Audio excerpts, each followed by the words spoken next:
means no commissions, which means no Mora. But Catherine's always looking out for us, so we should still drop by and say hello.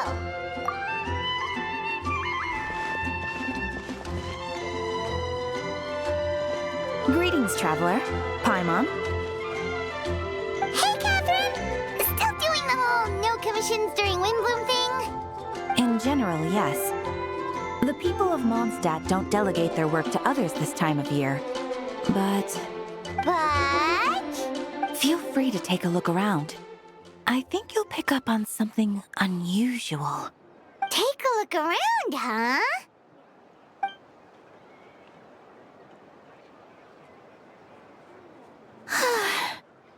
It's finally Windbloom. And here I am ruining everything. You're a bit tired. No big deal. Give it some time. How about doing something fun tonight? We could take a stroll or go stargazing. Stargazing? Like we'll find a spot. You know people start reserving places on Starsnatch Cliff the moment the sun goes down. Sorry, I'm just not in the mood. I should go. Whoa! Something's off with Beatrice. She would never give up a chance to talk to Quinn. This is weird. Oh, you're leaving? I can walk you home. No, it's okay. Thank you. I just need some time to myself. Besides, there's still something I need to do. The truth is, Quinn, not long ago, What is it? Is there something wrong? Never mind. It's nothing. Actually, Quinn, I think we should stop seeing each other for now. Huh? Wait, are you saying we can't be friends anymore? I thought we were best friends. Did you see that? Beatrice ran off without looking back. Oh, we go adventuring in other nations for a bit, and one of Mondstadt's best friendship stories is already over? So, is this what you meant by unusual, Catherine? This is just one example. Beatrice has been feeling down for days. But that's not all. Oh, it's the honorary knight in Paimon. Is something wrong? You don't look so good. I know a knight should be stronger than this, but I haven't been feeling right lately. I just can't focus. I started sleepwalking out of nowhere. Sometimes I'd even wake up in the middle of the night standing in a random location outside. You should see a doctor.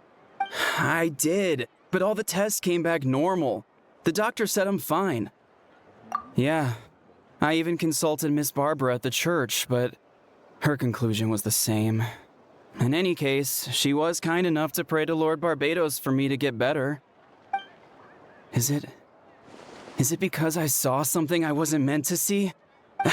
Sorry, this is for me to figure out.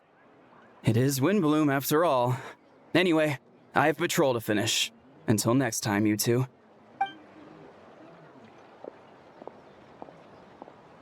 Huh. Is it something in the air, maybe? It appears Miss Donna is also out of sorts. Oh, where can I find a truly fascinating man? Wait, but Donna is the one who has a huge crush on D-Luke, right? That's what I thought too. But she seems to have changed her mind. Is that Captain Kaya? Huh. Now that I look at him, he's exactly my type. How come I never felt this way before? I'm flattered, Miss Donna. Although, I do wonder whether that was intended for outside ears. Oh, no. Of course not. I'm sorry, Captain. Just pretend I didn't say anything. And, have a happy Windbloom. I intend to, my dear. But first, a question, if you don't mind. Why the sudden change of heart? I was under the impression Master D-Luke was the object of your affections. Good question, Kaya. So, you knew about that? Well, Master D-Luke came into the city not too long ago, but when I saw him, it was like The butterflies just weren't there anymore. If I had to compare it to something, it would be like waking up and realizing you're married to a man you don't love. But then I saw you. And it wasn't that something was different about you. I can't really explain it. It was just a feeling. I understand. And I'm flattered I was able to bring back the butterflies. But I do need to see to some business, so I'll take my leave. Oh, here he comes. Well, surprised to see us? Not at all. You are the exact two people I've been trying to find. So, Traveler, Paimon, how have you been? The answer to that requires a private conversation. Catherine, do you mind? Not at all. Have fun, you three. So, you said you were looking for us. Yes. Jean sent me to find you when she heard you were back in Mondstadt. But let's discuss the finer details back at headquarters.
Ah, Kaya.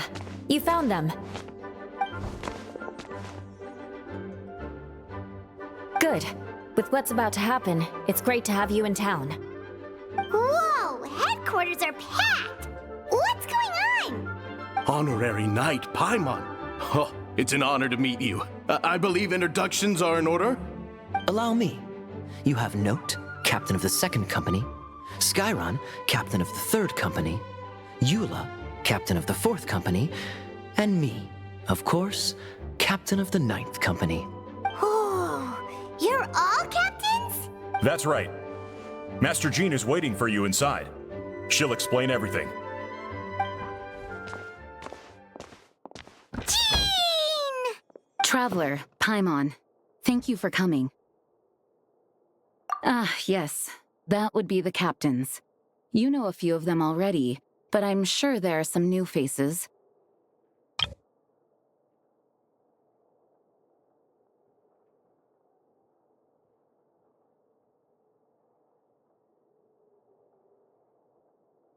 There have been a number of incidents in Mondstadt. In order to wrap up the case, I gathered all the captains of the Knights of Favonius together to hold a trial. A trial? But this is Mondstadt, not Fontaine. I can understand the confusion. You've never participated in one of our trials before. In truth, we haven't had to conduct one in quite some time. The Knights of Favonius oversee most matters of law and order in Mondstadt. Of course, in the interest of fairness, major cases are tried jointly with the Church. Under the guidance of Barbados, The Knights uphold chivalric justice in the spirit of our order, and the Church carries blessings and goodwill wherever the wind can reach.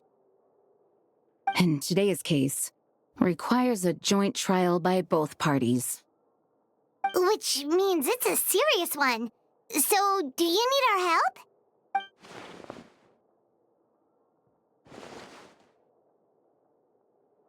Right! He's the captain of the investigation team! But we didn't see him out there! A keen observation, traveler. That happens to be exactly why I called you here. In the upcoming trial against Captain Albedo, we will do our utmost to understand the facts of this case and deliver a fair and impartial verdict.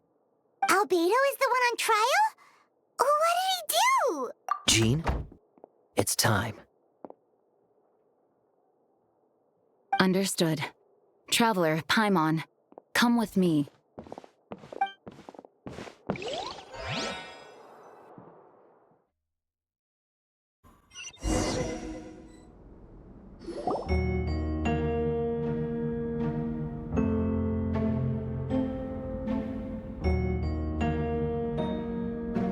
Please, sit wherever you like. I only ask that you remain calm no matter what you hear. I need to head over there. Don't worry. The trial will be fair.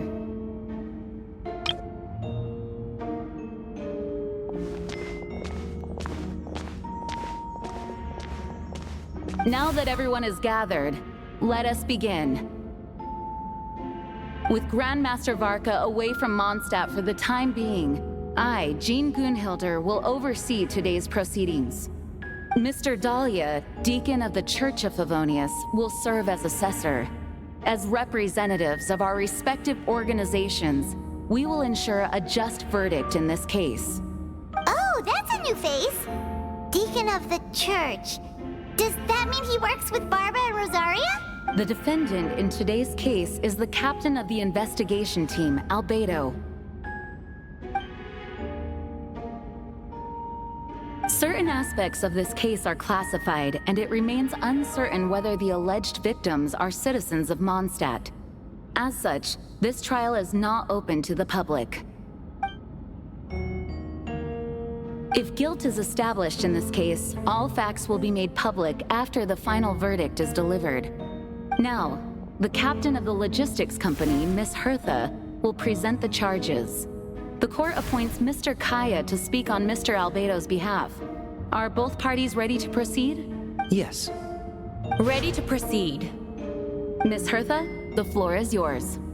Prior to this trial, the Knights of Favonius, in conjunction with the Church, launched an investigation into Mr. Albedo for suspected murder and unlawful disposal of human remains. Murder?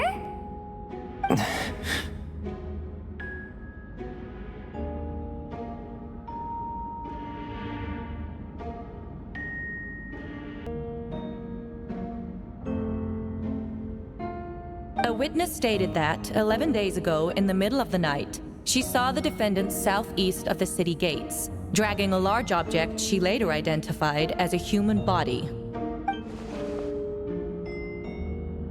No. There's no way! We now call that witness to the stand. Beatrice, please tell us what you saw.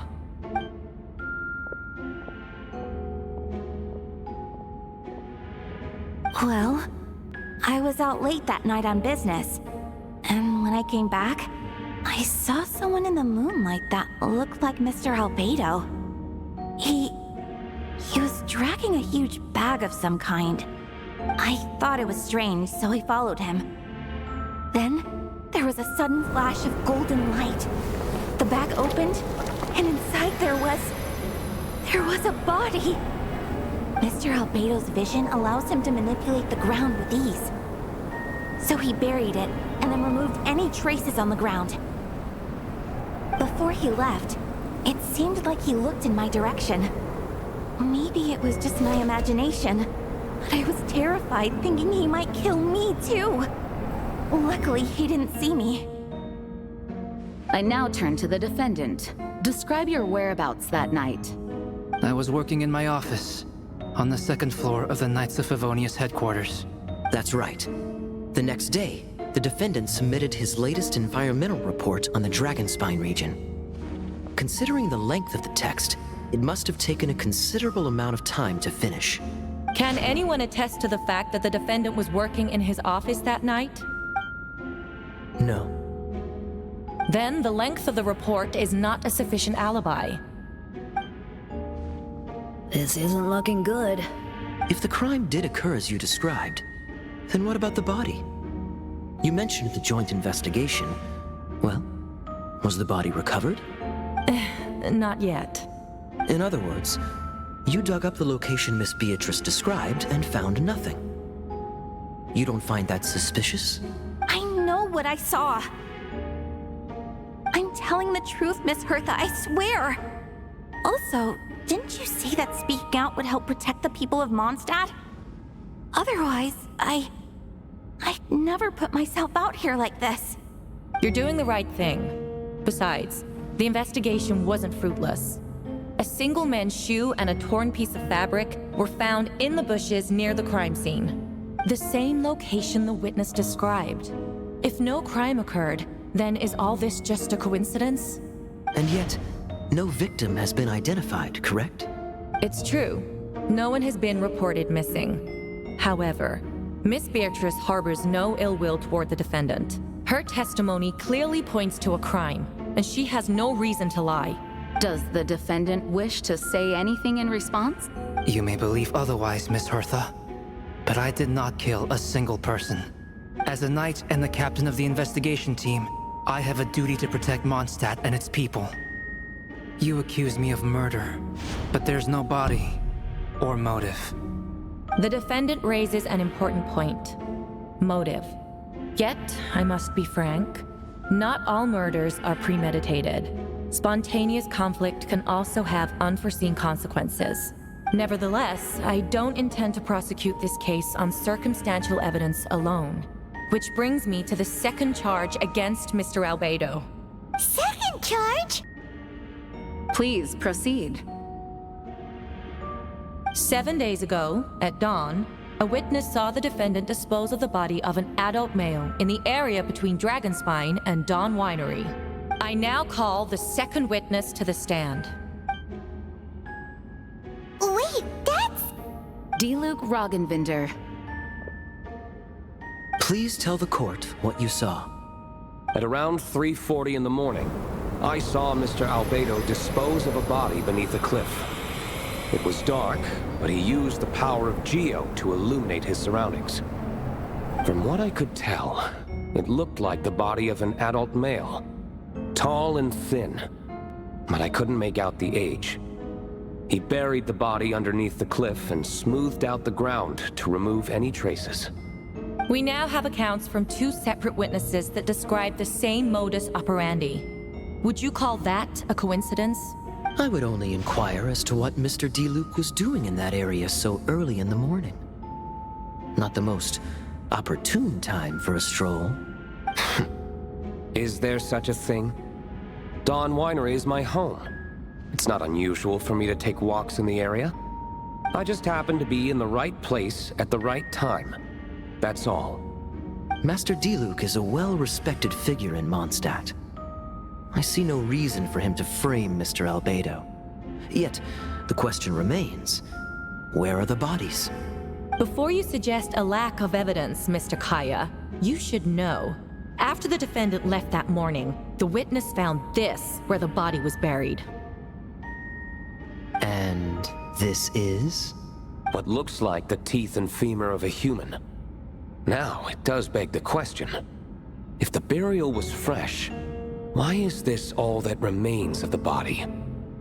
But I suppose Mr. Albedo is the only one who can answer that. Careful now, Master Diluc. I do believe I hear a presumption of guilt in there somewhere. These remains suggest an accelerated rate of decomposition. Considering the defendant's profession, there's reason to suspect that alchemy is at play here. Both witnesses saw golden light, a known byproduct of alchemy. That's how the defendant destroyed the bodies. The light also explains how the witnesses were able to get a clear view of the events in the dark. So, that's your angle. Alchemy. alchemy. A logical assessment, but we have a witness of our own. The afternoon before the alleged second murder, Mr. Albedo had a lengthy intellectual exchange with his student, Sucrose. The two were in the library until the next morning. Why did the discussion last so long? Miss Sucrose was presenting the results of her research. She noticed some flaws in the data and insisted on reviewing her calculations until the next morning, with Mr. Albedo present. That's right. We were in the library together. You're certain Mr. Albedo was present the whole time? Yes, and I know Mr. Albedo would never kill anyone. He could never be that cruel. Nevertheless, the other witnesses have no reason to lie. Tell me, Miss Sucrose, that meeting in the library, were you awake the whole time? Sounds like a considerable duration to go without sleep. Oh, I do hope you can be truthful with us. It concerns the safety of countless Mondstadt citizens. A crime like this cannot go unpunished. I'll take it from here. During our meeting, Sucrose did fall asleep not long after midnight. It's all right, Sucrose. You don't have to lie for me. This is a sacred place of judgment. The truth is paramount. Mr. Albedo. I see.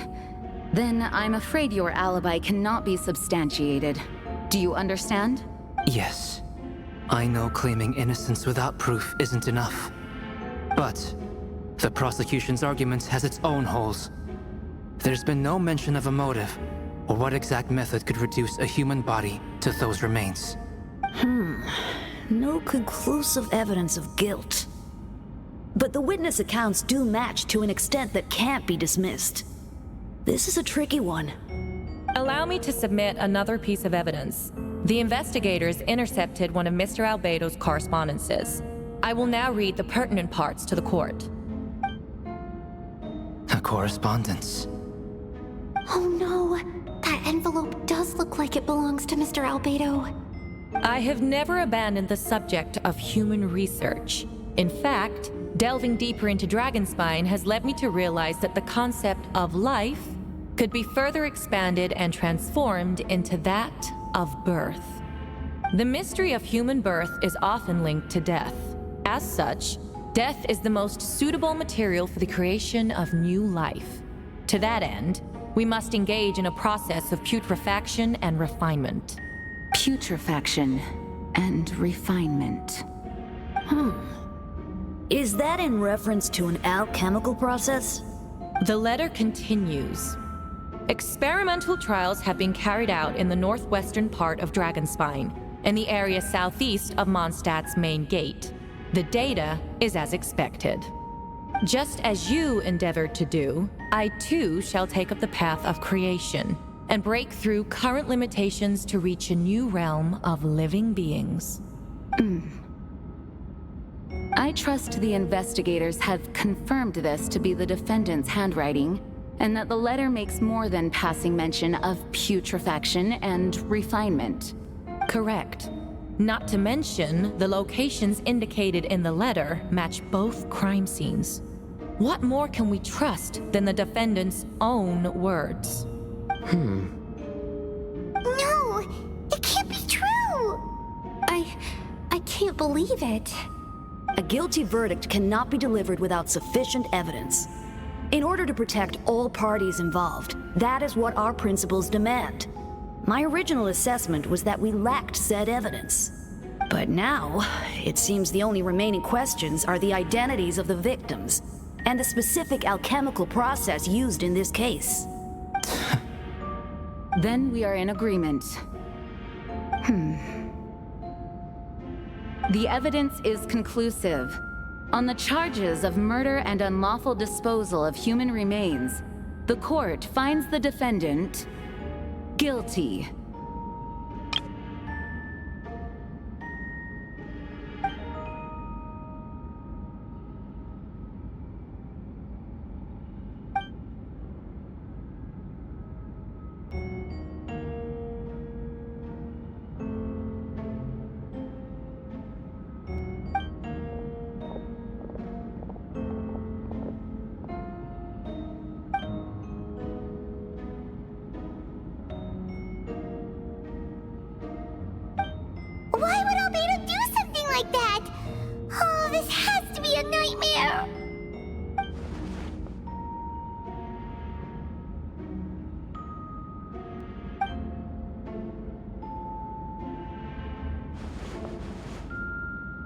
Well, this took a turn for the worse. Rosaria! Oh, when did you get here? I've been here the whole time. I happen to have a message to pass along. Yes. You're needed at Starsnatch Cliff. He's waiting for you there. Who is he? You'll know when you get there. Go on now. Time is like the wind. It waits for no one.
Traveler, Paimon! I could hear your arrival upon the wind. Were you looking for me? Venti, did you send us that message? No, I did.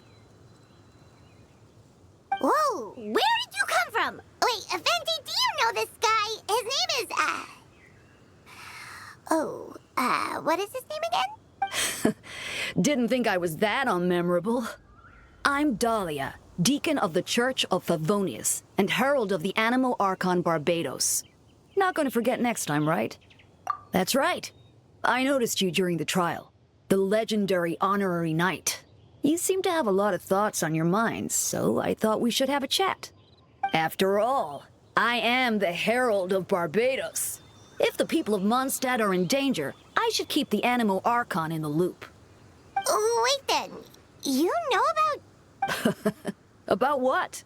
The fact that my tavern-hopping nomad of a friend is Barbados himself?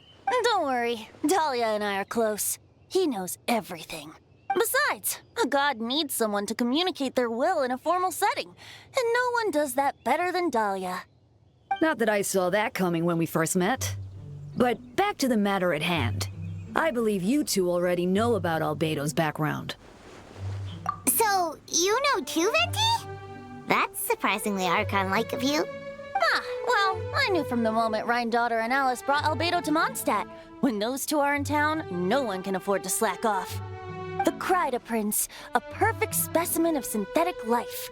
At this stage of the case, there are countless questions surrounding Albedo's motive. His true identity is a potential weakness. A synthetic being loses control of their sanity and goes on a killing spree. That's how a novel would frame the story, and people are inclined to agree. Albedo has told us before that humans often value the ordinary over the transcendent and miraculous. And the slightest difference is perceived as other.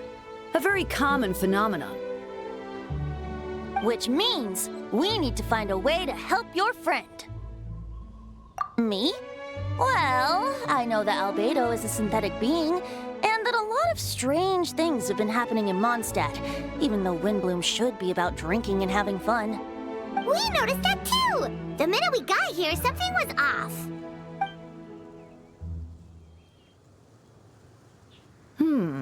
I've picked up on most of those too.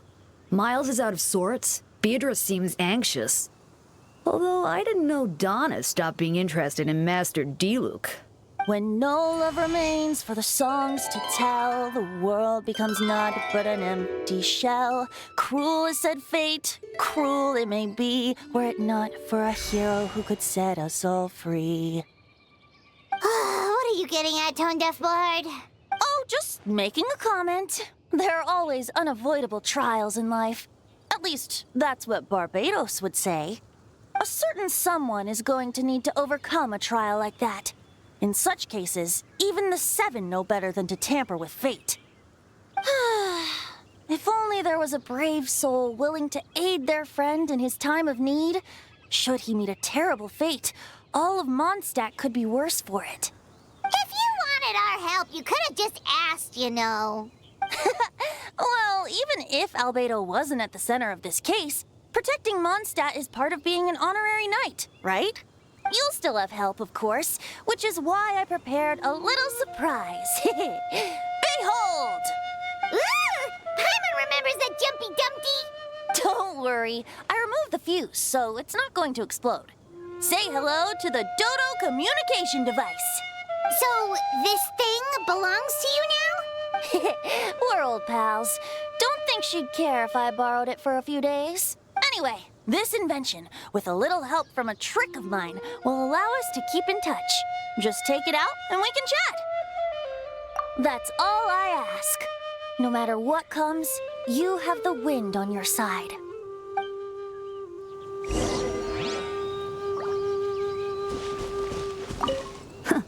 I suppose we're old pals too at this point. Indeed. Your companionship is like a breeze that lingers in the air, warm and familiar. In all this time, I've never witnessed Lord Barbados approach anything in a serious manner. Perhaps this time, I'm in for something special. Barbados? Serious? Oh, you give him too much credit. Hardly. It's not blind faith, you know. I've always had unwavering belief in the animal archon. Is that so? Oh, I wonder what Barbados thinks about that. You should pray to him and find out. Good idea. I'll tell him I still haven't deciphered his drunken musings from our 3 trips to the tavern last month. His wisdom is sure to reveal itself in time. Oh, you know what? Forget about Barbados, Dahlia. Treat me to a drink instead. You wouldn't refuse me, would you? A dear friend like you? Never.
know you all must be shocked, but the evidence is solid.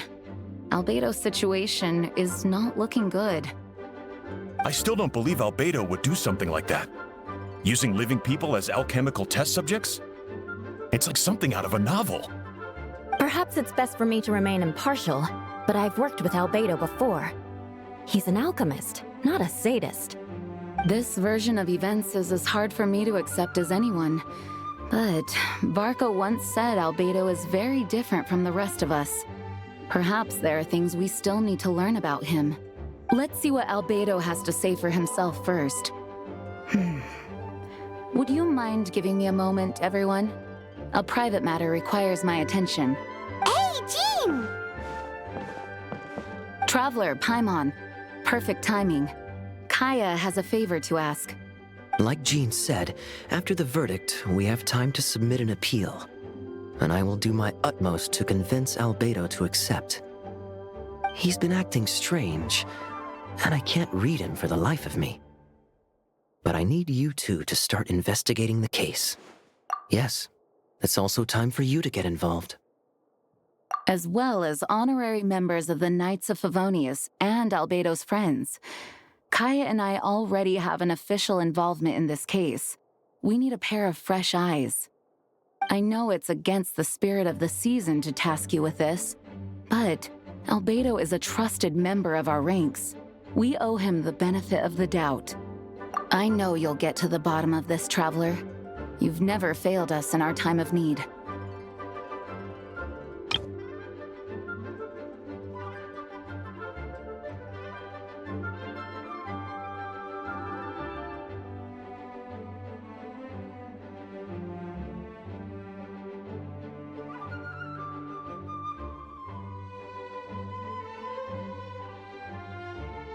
But what if the accusations turn out to be true?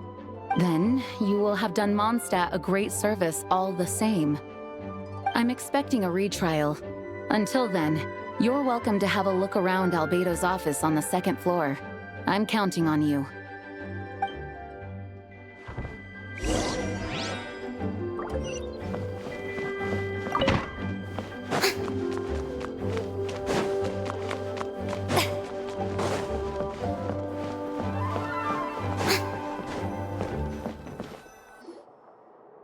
Wait, Captain Kaya! Surely I can't just... These two are here on Jean's orders. She asked them to investigate Albedo's office. Oh, in that case, head on in.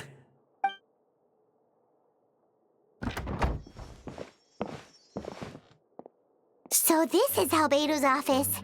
Pretty much exactly how Paimon pictured it. All right. I have some work of my own, so I'll leave you to it.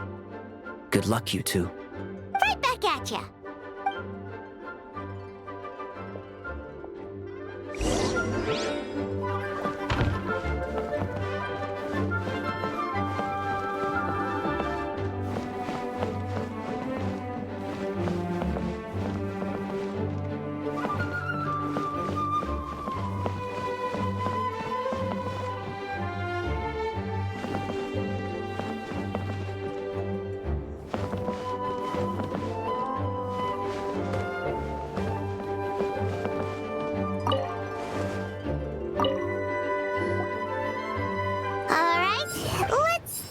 We can find.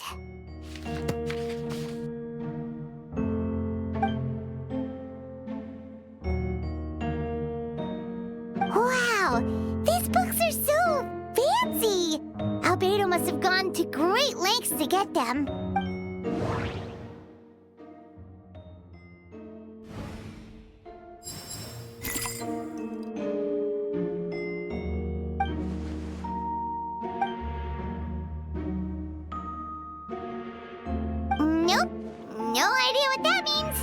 Not sure if it's too hard for Paimon or too hard for anyone outside this line of work.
Human transmutation? Is Albedo seriously looking into that?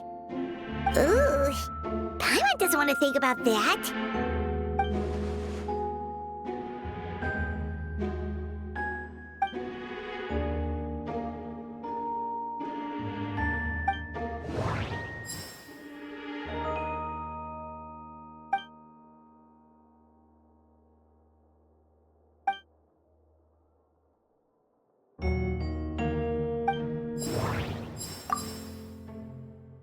Wait, it looks like there's a hidden compartment under the desk.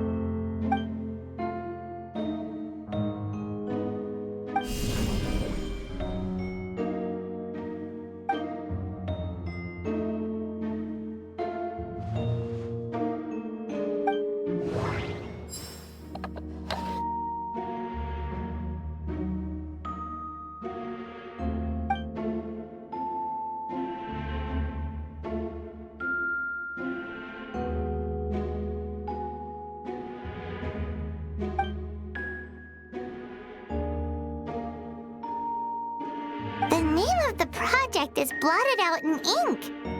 What could it be?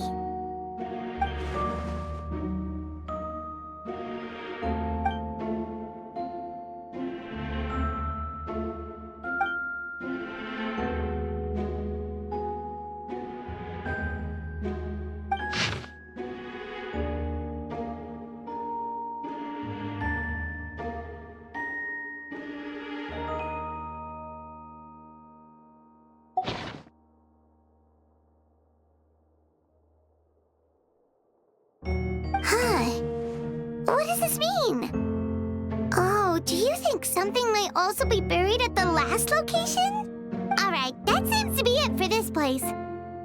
We should go tell Jean what we found.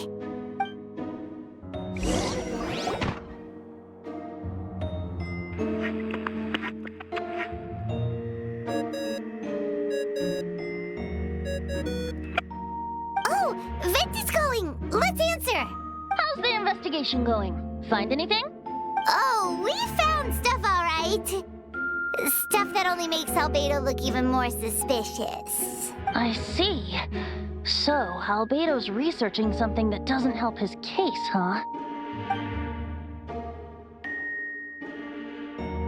Not promising. We should be grateful Albedo's true identity remains hidden. If it gets out that he's one of Rhindaughter's creations, there'd be no separating him from her past. As we both know, Rhindaughter's approach to alchemy and ethics was pure madness, and the evidence you just found, let's just say it could convince even those closest to him of his guilt. Perhaps even you. Then it comes down to trust. Do you trust Albedo? Yeah, he's our friend. We should keep the faith. And if he really is the culprit, he must have had a reason, right? Maybe he's just not allowed to talk about it. Yeah, that must be it. Either way, a fair investigation means coming to a conclusion presented by the facts. Remaining objective has its own value. Remember, none of this is your fault. Just report back with an honest assessment of the facts. Yeah. Well, let's go find Jean and tell her what we learned. Wait, that's Miles. What's he doing here? Oh, sorry. I heard voices and wasn't sure if I should check who was inside. It's okay. We're here on Jean's orders. Ah, I see. I'll, leave you to it then. Hold on. You didn't hear what we were saying, did you? Oh, not really. Nothing that made sense anyway. Well, do us a favor and just forget anything you might have heard, okay? Oh, sure. You got it. That map we found in the hidden compartment seems important. We should check out the marked locations.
seems off.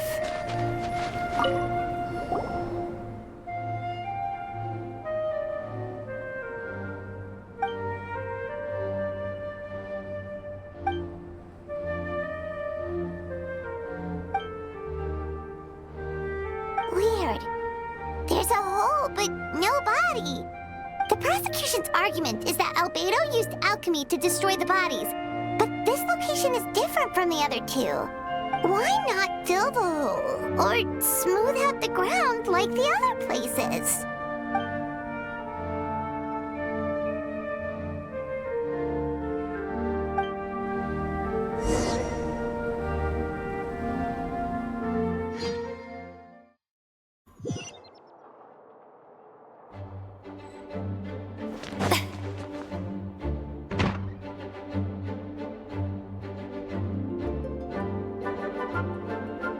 You're back.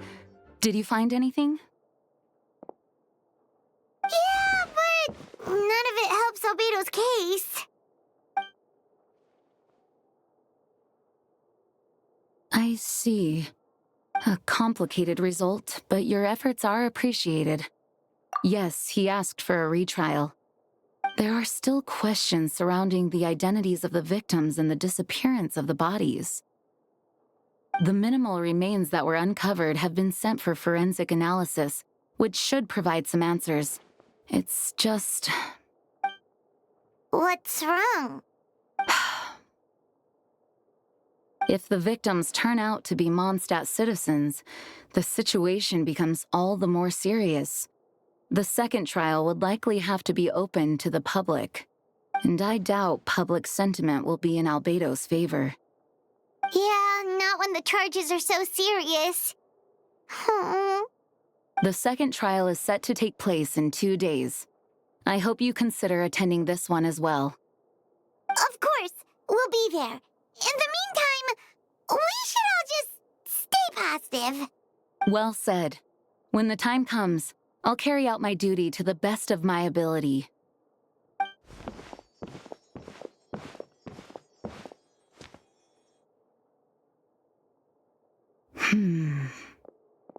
Miles.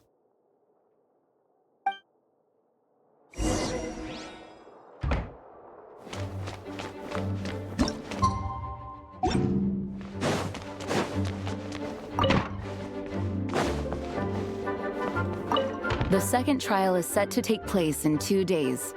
I hope you consider attending this one as well.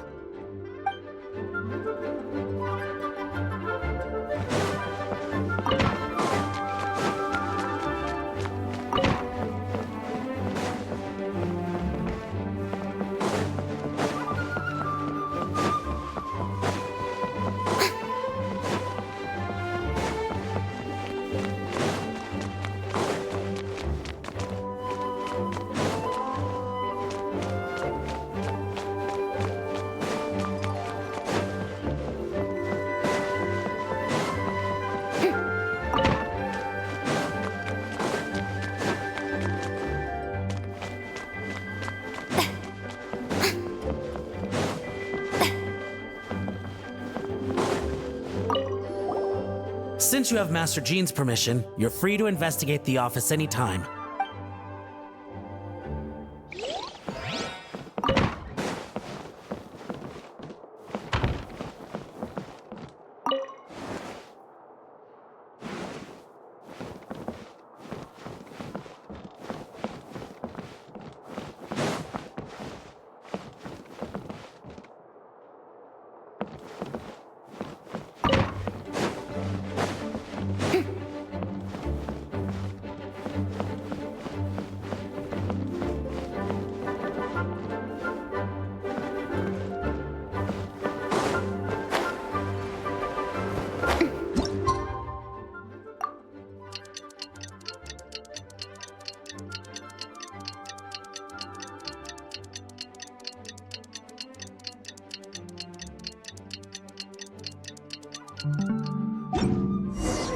We should meet up with Jean.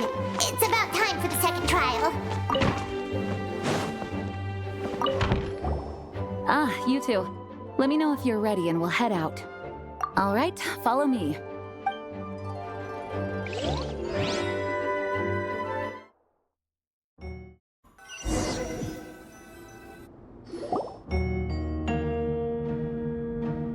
and gentlemen, we now convene for the second trial against Mr. Albedo.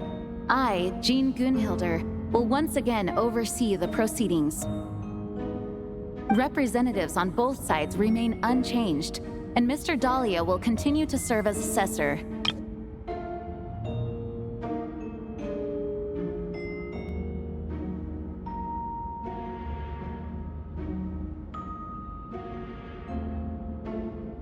Ms. Hertha represents the prosecution, and Mr. Kaya speaks on behalf of the defense. The defendant in this case is Mr. Albedo, captain of the investigation team. With that, I now bring this trial to order.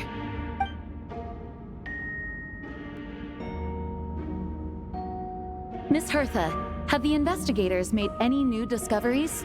Yes. We sent the teeth and the femur bone found at the scene to the church's medical office, and were able to conclude that these are, in fact, human remains. In addition, the investigators were able to identify several Mondstadt citizens who appear to have been missing for quite some time. Forensic analysis of the remains allowed us to pinpoint the age and gender of the deceased.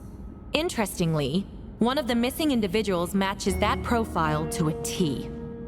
The medical office couldn't spare the personnel, so Miss Rosaria is here to present the results to the court. Hanselman, male, 46 years old. Marital status, single. Occupation, hunter. Consistent with the conclusion in the last trial, his disappearance went unreported, likely due to his lack of relatives.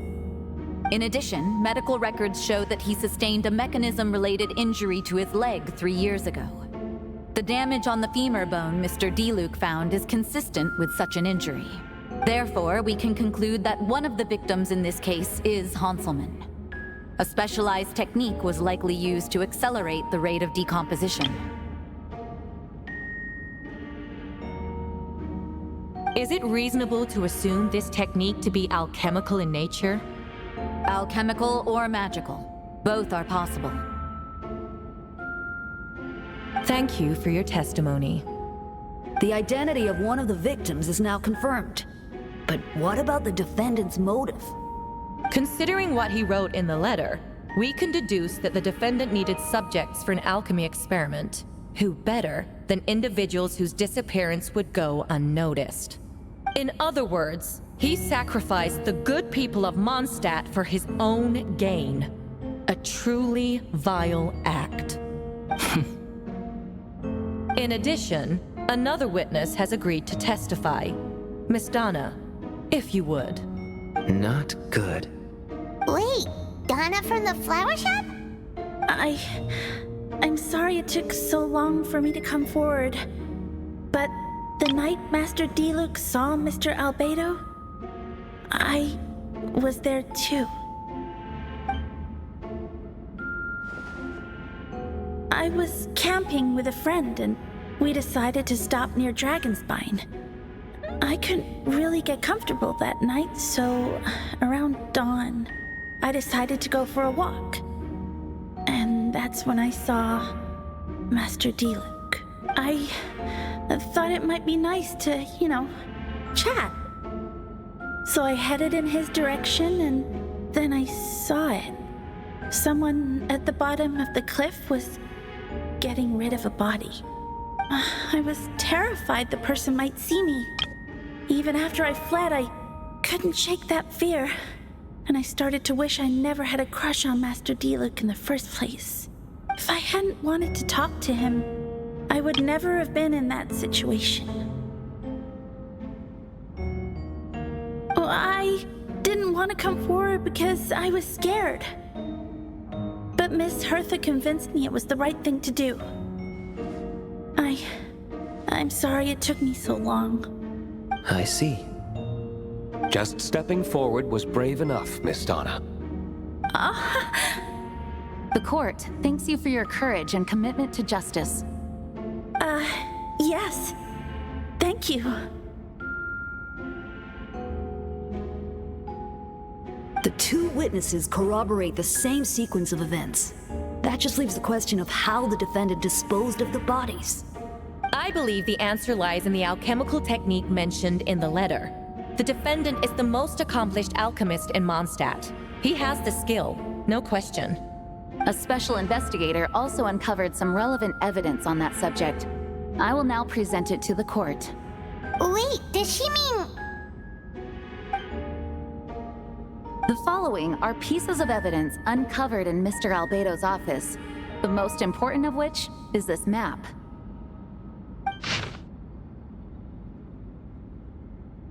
This map was found with the defendant's notes.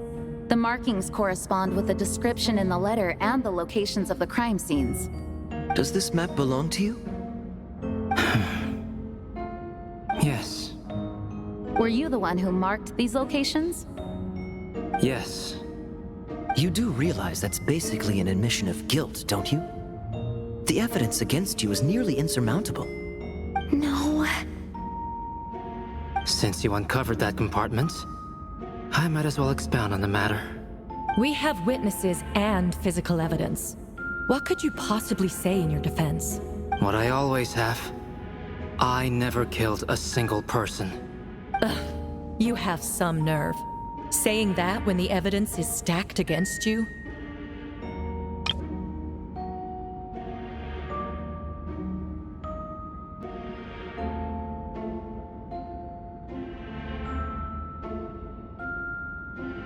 Miss Hertha, you've presented a meticulous and convincing case. I'll give you that. But I will not admit to something I didn't do. So, what? You're just going to bombard the court with excuses?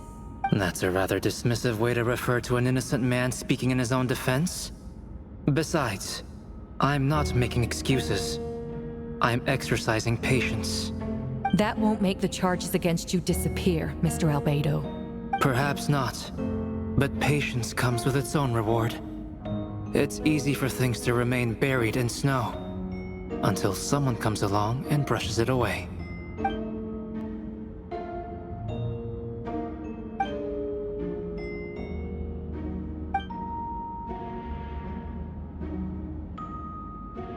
Traveler, you were the one who uncovered this map, right? Then I'm assuming you visited the third location as well. Can you tell us what you found?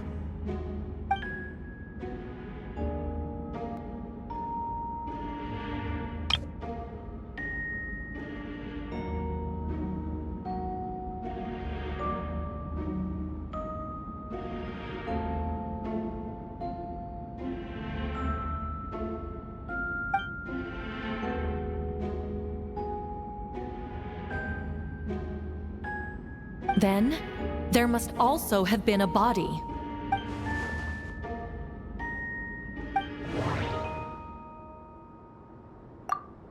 The third marked location is in Dragonspine. We only knew about it because we found the map in the hidden compartment. During our investigation, Paimon and I discovered a hole beneath the snow, big enough to hide a human body. There were also claw marks around the outside. But there was no body or any remains whatsoever.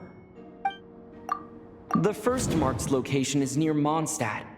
Beatrice saw Albedo use alchemy to dig a hole and bury a body there. A single men's shoe and a torn piece of fabric were found in the bushes nearby. Taken together, this evidence seems to suggest that Albedo killed someone and concealed the body. The second marked location is between Dragonspine and Dawn Winery, where D-Luke saw Albedo bury the body of an adult male. D-Luke described nearly the same events as Beatrice. There's no reason for them to collude against Albedo, so their testimony should be trustworthy. D-Luke found teeth and a femur bone at the scene, and Donna confirmed his version of events because she was also there that night. The two should have no reason to set Albedo up. Despite her crush, Donna wouldn't lie about something like that just to get D-Luke's attention. Not to mention, Donna has been acting strange since before the trial. According to the forensic results, the teeth and femur bone belong to a Mondstadt citizen, and the witness account suggests that Albedo was the last person to come into contact with his body. Did Albedo really use alchemy to reduce the body to a few bones? And does that mean he's the killer? No, that doesn't make sense.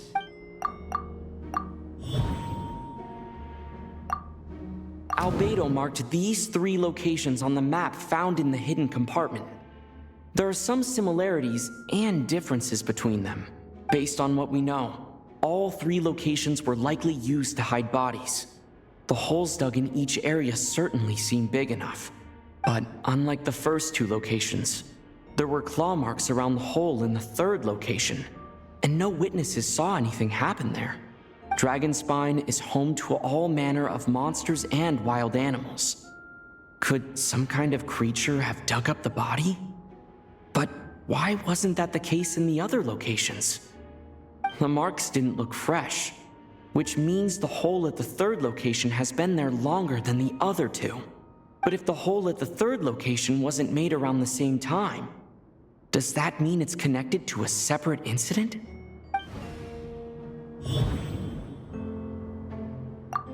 Dragonspine has a frigid climate and is covered in snow all year round.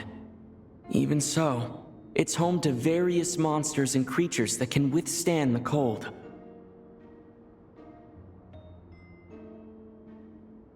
Deep within the mountain lies the remains of an even more mysterious creature, Durin.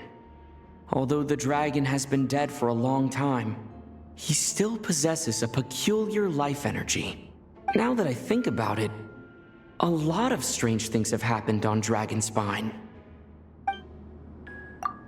Most people know Albedo as an alchemist and the captain of the investigation team. But in truth, he's the Kryta Prince, a synthetic human created by one of the 5 sinners, Gold Rhindaughter. Albedo is steadfast, intelligent, and treats everyone with kindness and respect. I think most people would agree with that assessment. He's also a calculated thinker. It's fair to say that if he did commit a crime, it would likely be well concealed. Up until now, Albedo has never displayed any ill will toward humanity, and he also still seems like his normal self. As his friend, I shouldn't reveal the truth about his identity. That would only make things worse for him.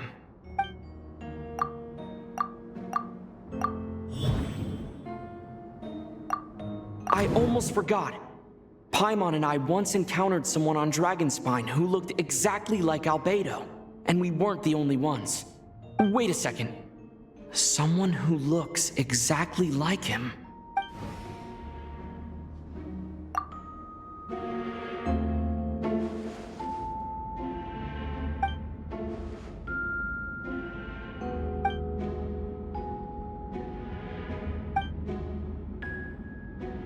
I'd like to address the court, if I may. I was the one who investigated the office, and I believe the results raise a few questions. Regarding the 2 cases addressed in the previous trial, it was established that after disposing of the bodies, the defendant used alchemy to restore the ground to its original state. But that wasn't the case at the 3rd location. The hole was still there, with dirt scattered around the perimeter. It looked more like something had been dug up. If this was all done by one person, why wasn't the 3rd scene given the same treatment as the others? Why weren't the traces removed? In addition, the markings around the 3rd location weren't fresh, which suggests that the Dragonspine incident happened at a different time. For those reasons, I believe there's still reasonable doubt in this case, and I hope the verdict reflects that. Thank you. Astute as ever, Traveler. Questions there may be, but allow me to point out, there is no evidence to suggest that anyone besides the defendant knew about the 3rd location, and the map was found in his notes.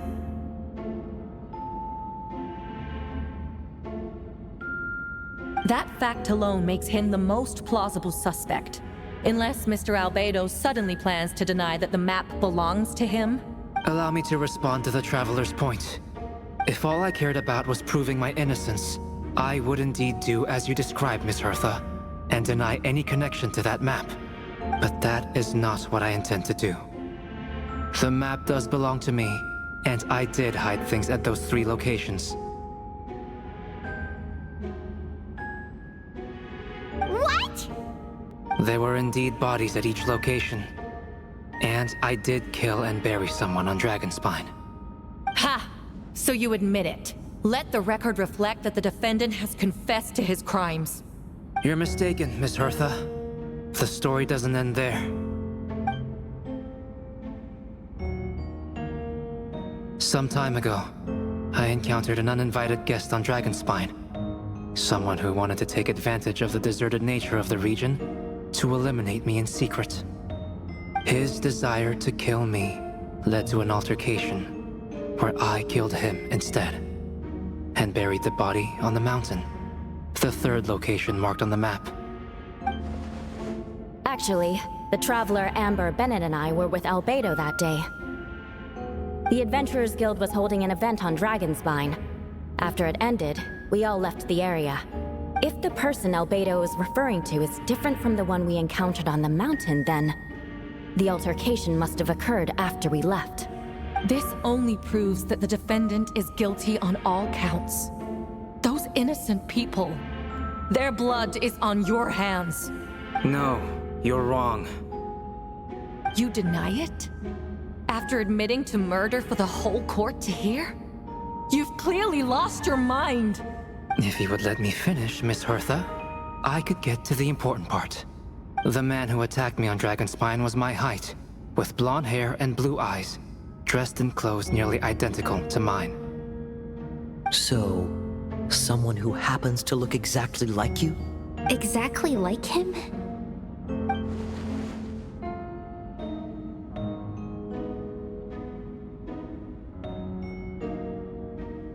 It's one thing to look similar, but for the clothes to be the same? What's going on? I don't want to be here anymore. Regardless, the important thing is that you admit to killing someone on Dragonspine. Yes, I killed someone that day. Someone who looked nearly identical to me. But I never said that someone was a person. I see. Then, it appears I need to withdraw my testimony. What? Everyone! I brought her! Wait, you...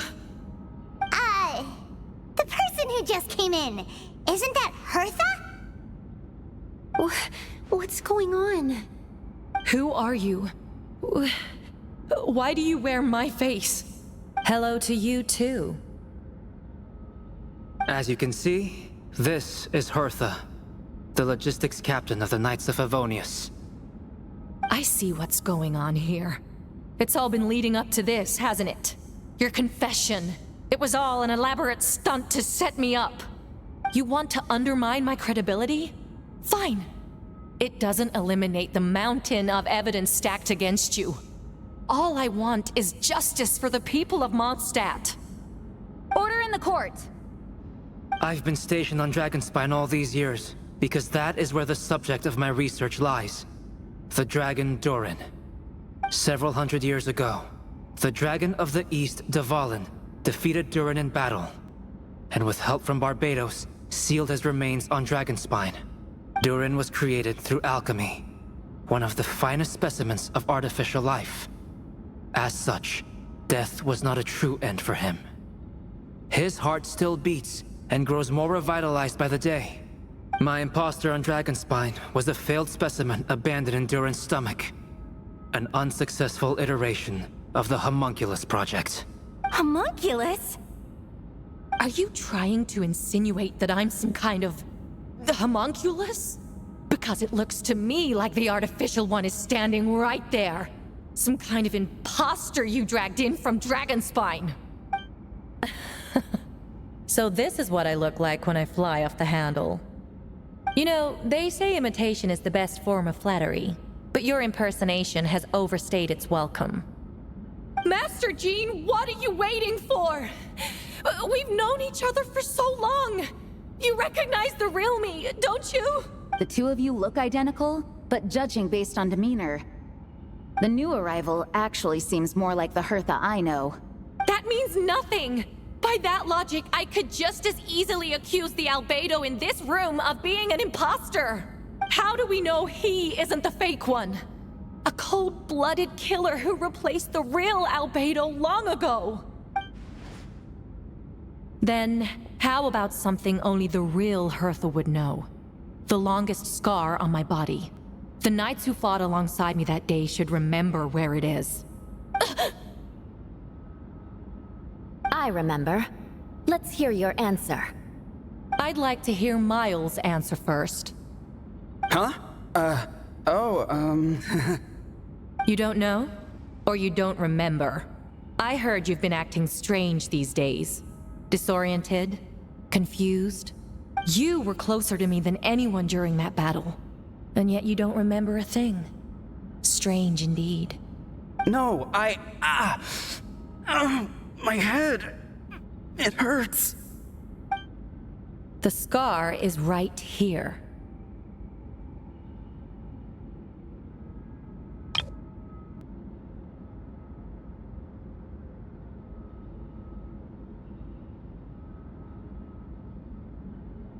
Why the nerves?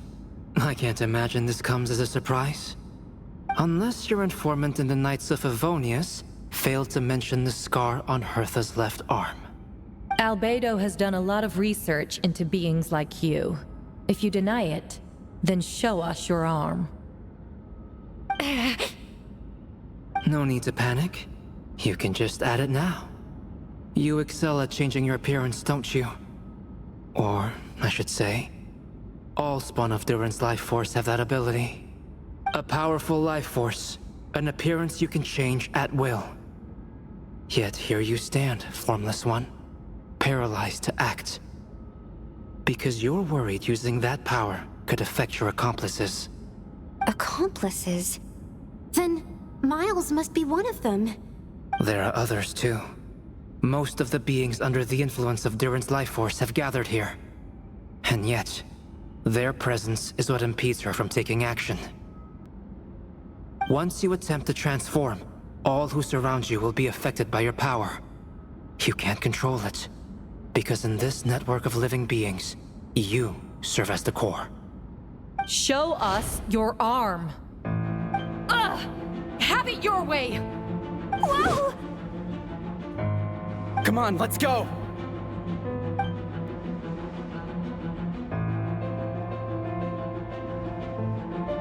Hey! They're shielding the imposter! She's trying to get away. Stop her! Don't let anyone stand in your way! There are others trying to get in! Must be more people under her control! Time to get moving, everyone. Whoa! She just leaped across the room! After her! It's time. All units move out. Third company, keep on the imposter's tail. We finally have a chance to talk. But before I explain the events of the past few days, I'd like to make a few things clear. First, I never killed any of my fellow citizens, and I never used human remains as part of an alchemical experiment. Second, the events of the past few days were all part of a plan. Most of the members of our order were in on it. As for the witnesses, Master Diluc picked up on the situation long before today's proceedings. Indeed. Follow me.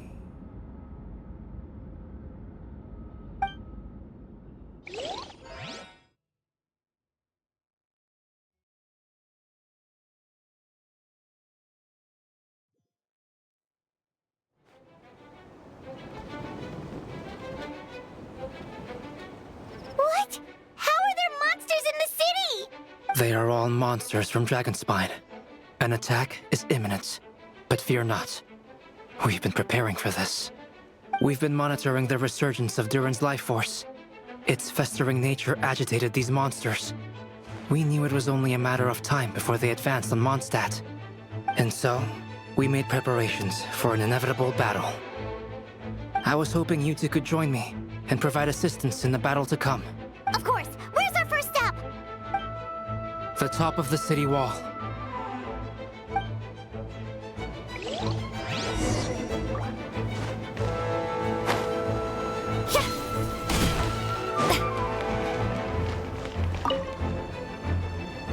Master Jean, headquarters should be secure for now. We responded in time and had enough manpower. We can even spare some for mobile support across the region. Good. Our intel suggests that the monsters from Dragonspine could be disguised as Mondstadt citizens, so be sure to exercise caution. Oh, and my divination revealed there are also regular people under the influence of some strange power. Not all of them are monsters. Yes, so for those people, the aim is to subdue, not harm. Before you attack, make sure to figure out what you're dealing with. Understood.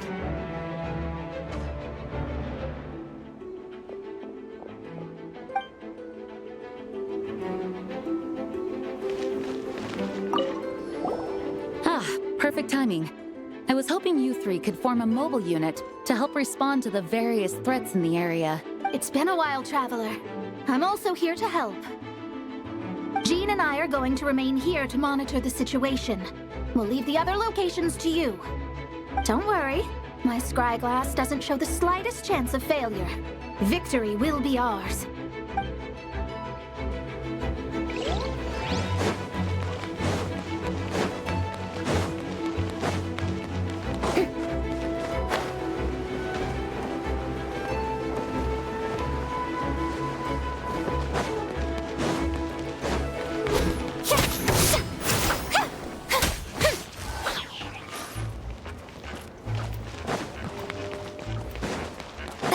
Captain Albedo, honorary knight, and your floating companion. Some of the people around here are acting strange.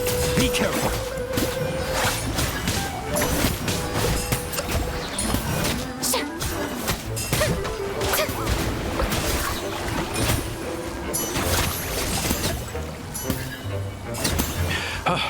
Thanks for the help. I don't think we could have managed that on our own.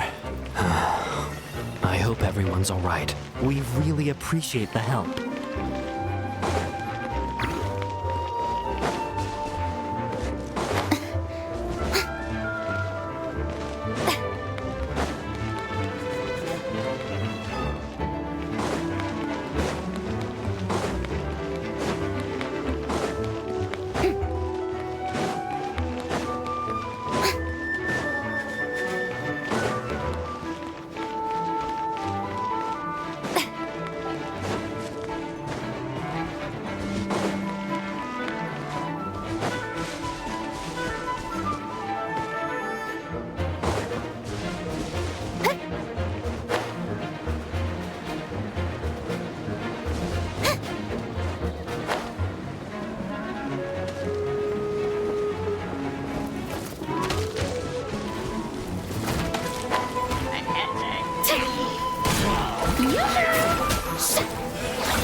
Off to the freezer!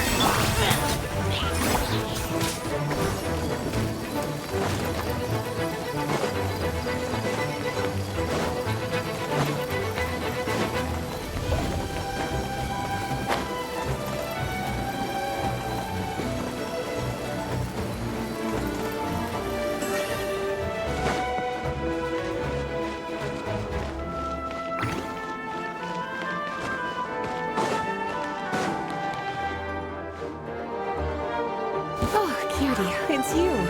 Here to take some weight off our shoulders? Lupica, it's you. Good work, everyone. We're here to help.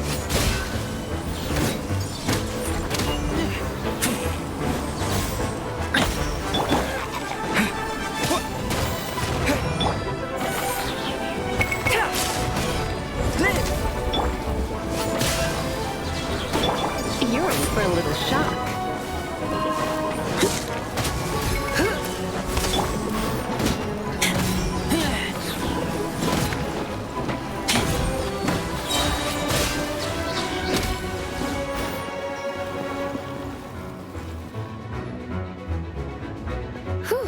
It's been a while since I unleashed my lightning during Windbloom.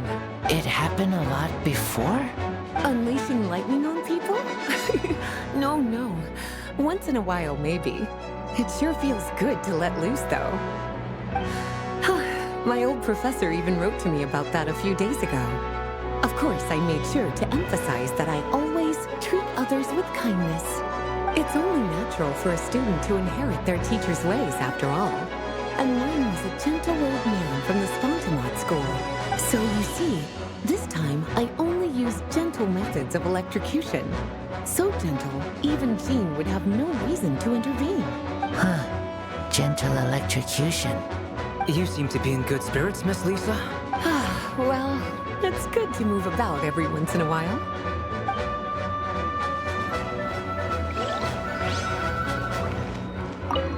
Huh. Gentle electrocution. Well, it's good to move about every once in a while.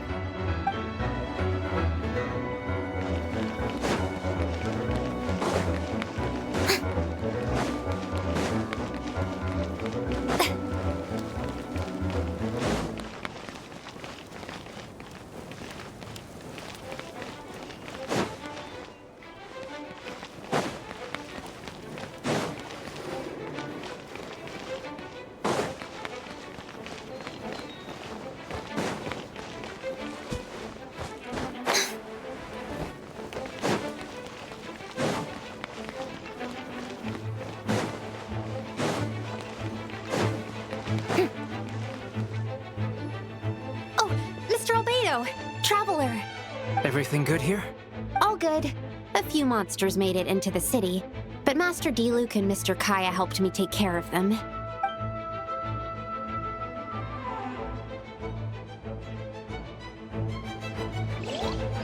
Oh no! More monsters! They're faster than I imagined! Huh? Don't tell me they've got a cavalry unit too. Talking isn't going to get us anywhere. Let's take care of things here first.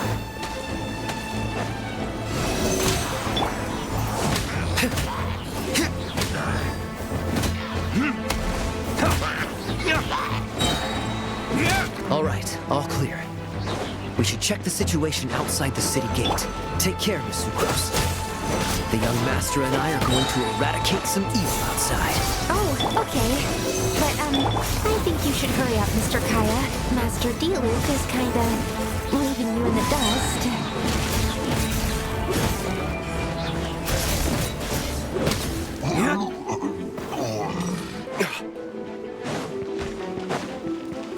Where are all these monsters coming from? My sword hand is cramping. Wait, I think that's Captain Kaya's voice. Maybe he's coming to help. Just hang in there.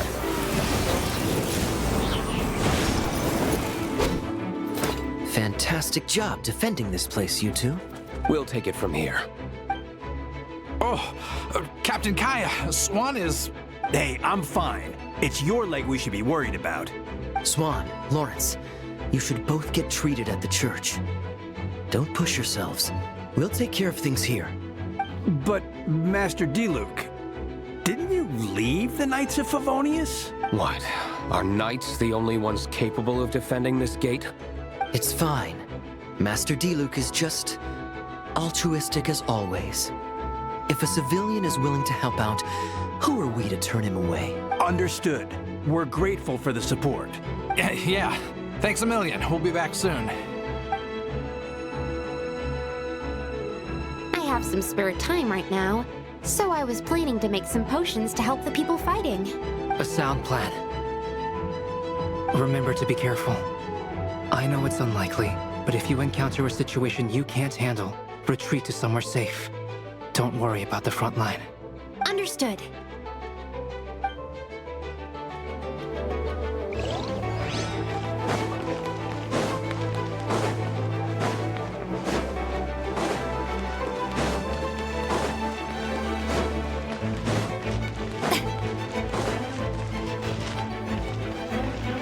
We'll take it from here.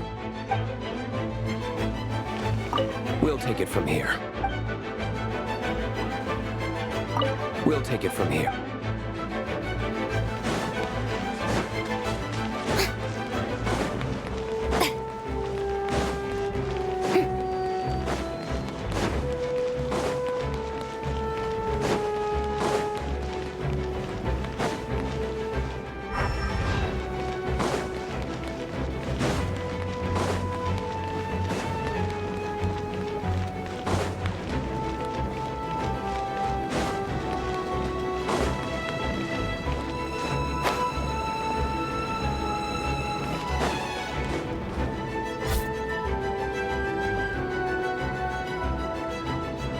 Hold firm! Drag another wardrobe over here. Vile beasts! The Amenachrai shall not tolerate such a transgression! Ah, that's the Traveler's voice. You arrive at a most opportune time, vassal. Sword at the ready.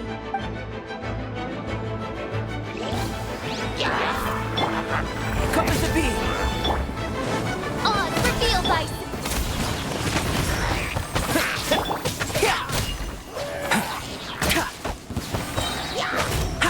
Moment of birth!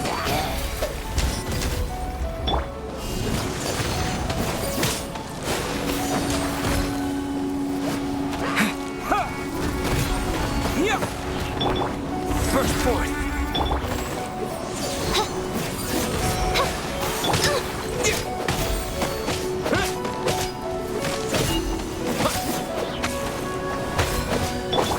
Come to be! Terra Smash! Witness my great undertaking!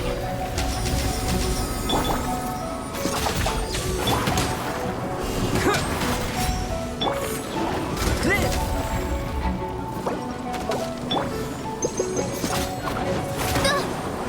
By royal decree! Terra Smash!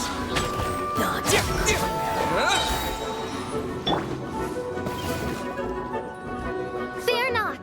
The foul monsters have been cast into the void! Mein Fräulein means to say that you should refrain from going out for the time being. We will continue to protect this area. All right. Oh, thank you. Thank you so much. But, I've never seen a bird that can, talk. Ah, no need to worry. I'm Mein Fräulein's humble servant. Please rest assured, I'm not a danger to you. Oh, no, of course. I didn't mean it that way at all. I just misspoke. No matter. My vassals have unfinished duties, yes? Then go forth and smite these wretched beasts. The princess's blessing shall illuminate your path.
Someone's coming.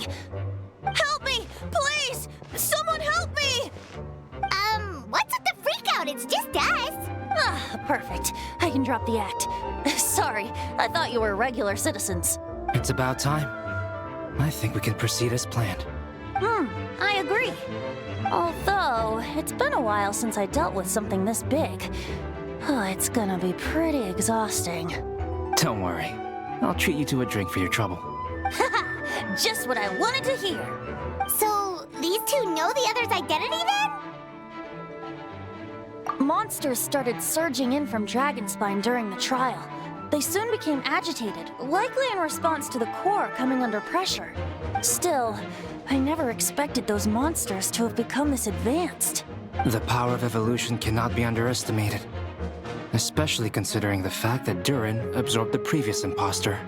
Wait, so what about the map? And the missing bodies? What the witnesses saw was true. I did hide those bodies.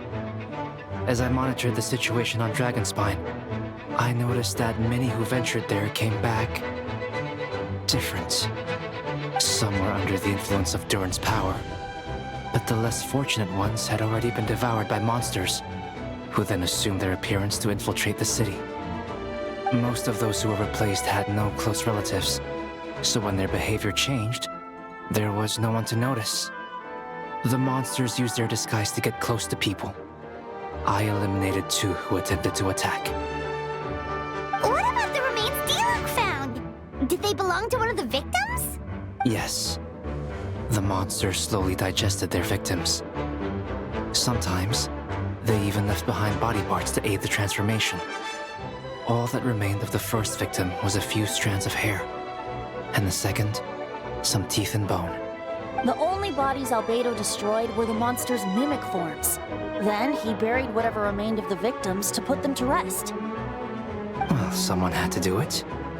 Besides, I managed to gather some valuable data on the putrefaction of the bodies. After we defeated the doppelganger Whopperflower on Dragonspine, we promised to tell each other a story, remember?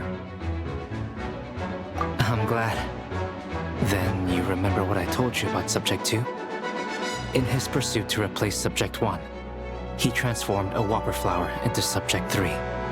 Yes, that would be Subject 2. I confronted him and buried his body on Dragonspine.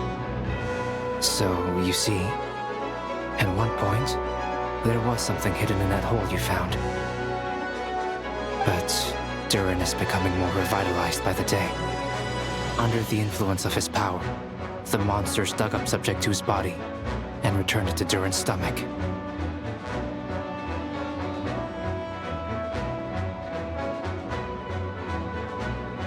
Durin absorbed the failed creation along with his knowledge and way of thinking.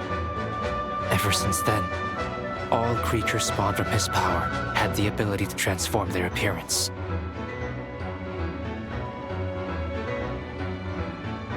Humans who venture into Dragonspine for too long are also bound to fall under Durin's influence. But those effects don't show themselves right away, and the extent to which a person has been affected is hard to perceive. You saw it for yourself, didn't you? All the people acting strange? Those are the same people who just tried to break into the Knights of Favonius headquarters. Durin's power remained dormant within them until, finally, it surged to the surface and seized control. That was also our goal. If we could force a situation where the imposter had no choice but to unleash that power, all those under its influence would become violent. And, thus, we would know who was affected. Wait, so what do we do? We can't go around hurting innocent people. That's why I'm here. It would make me look bad if I just lazed around after promising to help. We will use the power of Anima to restrain them for now. That should give the Knights the chance to subdue them without harm. A specialized team will deal with them later. All right. That's the long and short of the situation. It's time to activate that thing, right? Yes. So, if there are little secrets other people shouldn't know, my identity, for example, keep it to yourself, okay? All right, this should do it.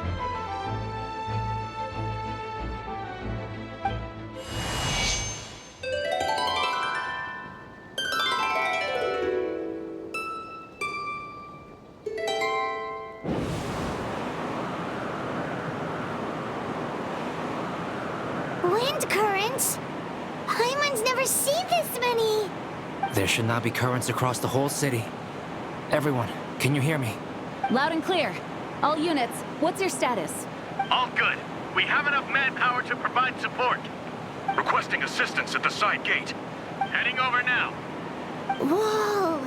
It's long-distance wind communication! How is that even possible? It's all thanks to Lord Barbados. With this blessing, we will succeed in defending our city. Actually, if you face away from the current and whisper like this, no one can hear you. No wonder you're crouching down there like you have something to hide. You didn't have to broadcast that. Huh? That voice? Venti? Is that you? Oops. Oh, you know, just a wandering bard calling for help. Thank goodness the Traveler, Paimon, and Albedo found me. Got me out of a tough spot. Right.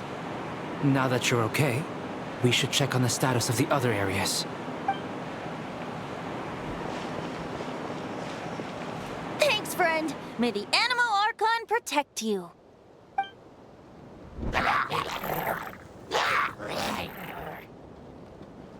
I've got things covered here.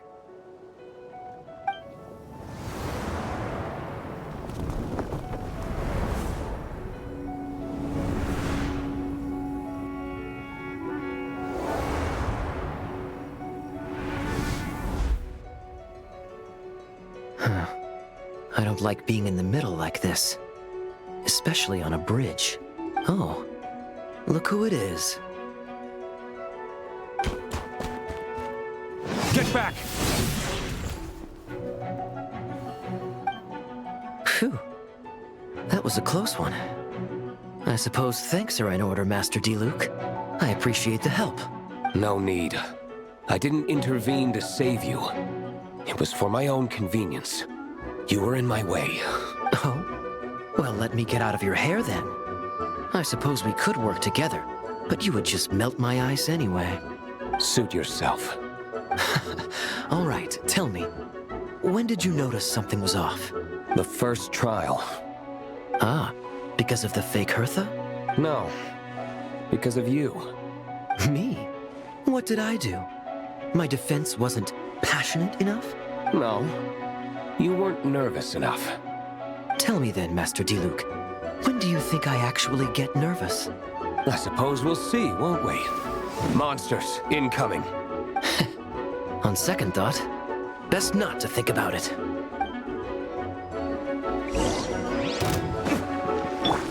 Freeze! This one will be frozen in time. Time for retribution!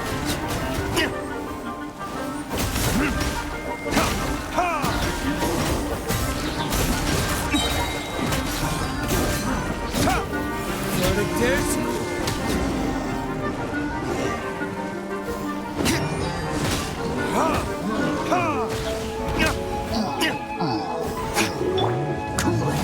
Oh, so sorry. Time for retribution!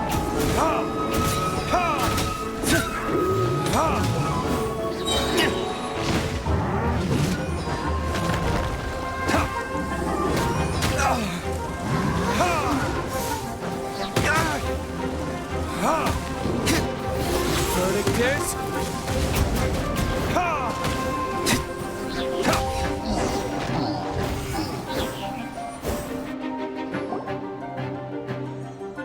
They're over there! Diluc, Kaya!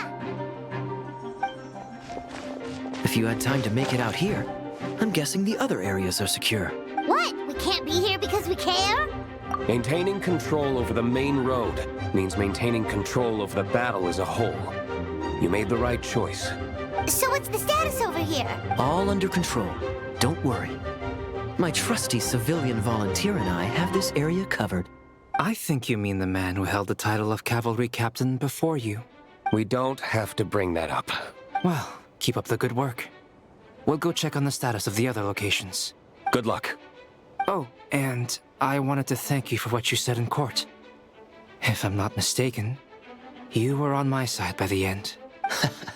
Believe me, he's had his suspicions since the first trial. I suppose it just didn't feel right to believe that someone who helped me in the past could be a cold-blooded killer. Aw, that's so sweet. Thank you for trusting me, and for choosing to fight alongside us. As As for you, Kaya, good work, as always. Of course.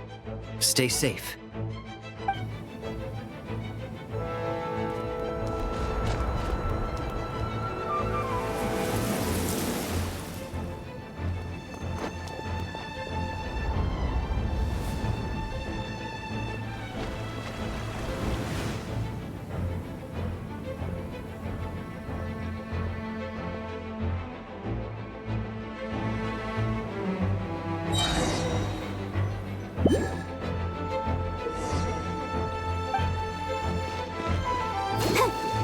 I'll protect us.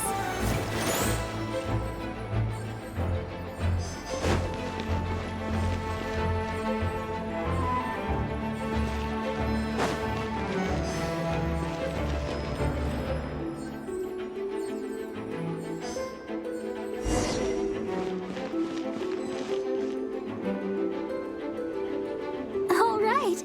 You should be on the mend. Thank you so much, Miss Barbara.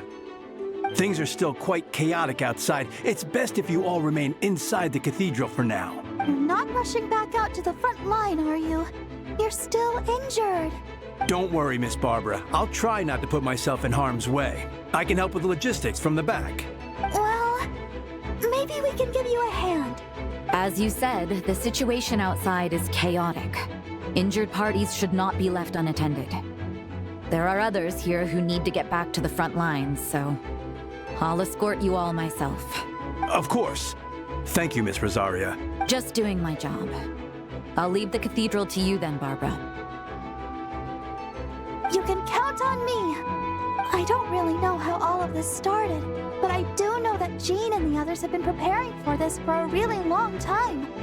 So I think everything will be all right. No, it has to be. Oh, did I catch you at a bad time, Barbara? No, not at all.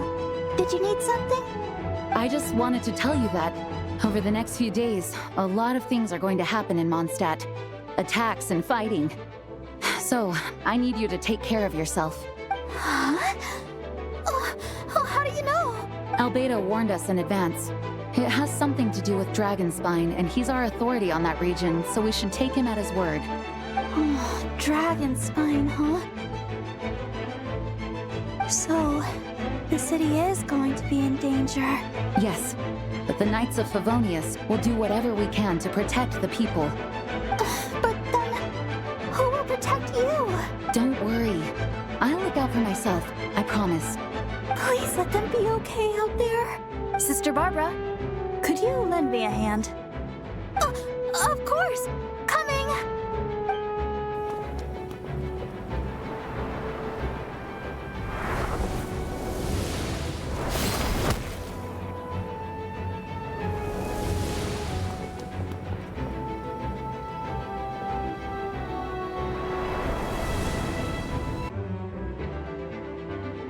On guard, everyone!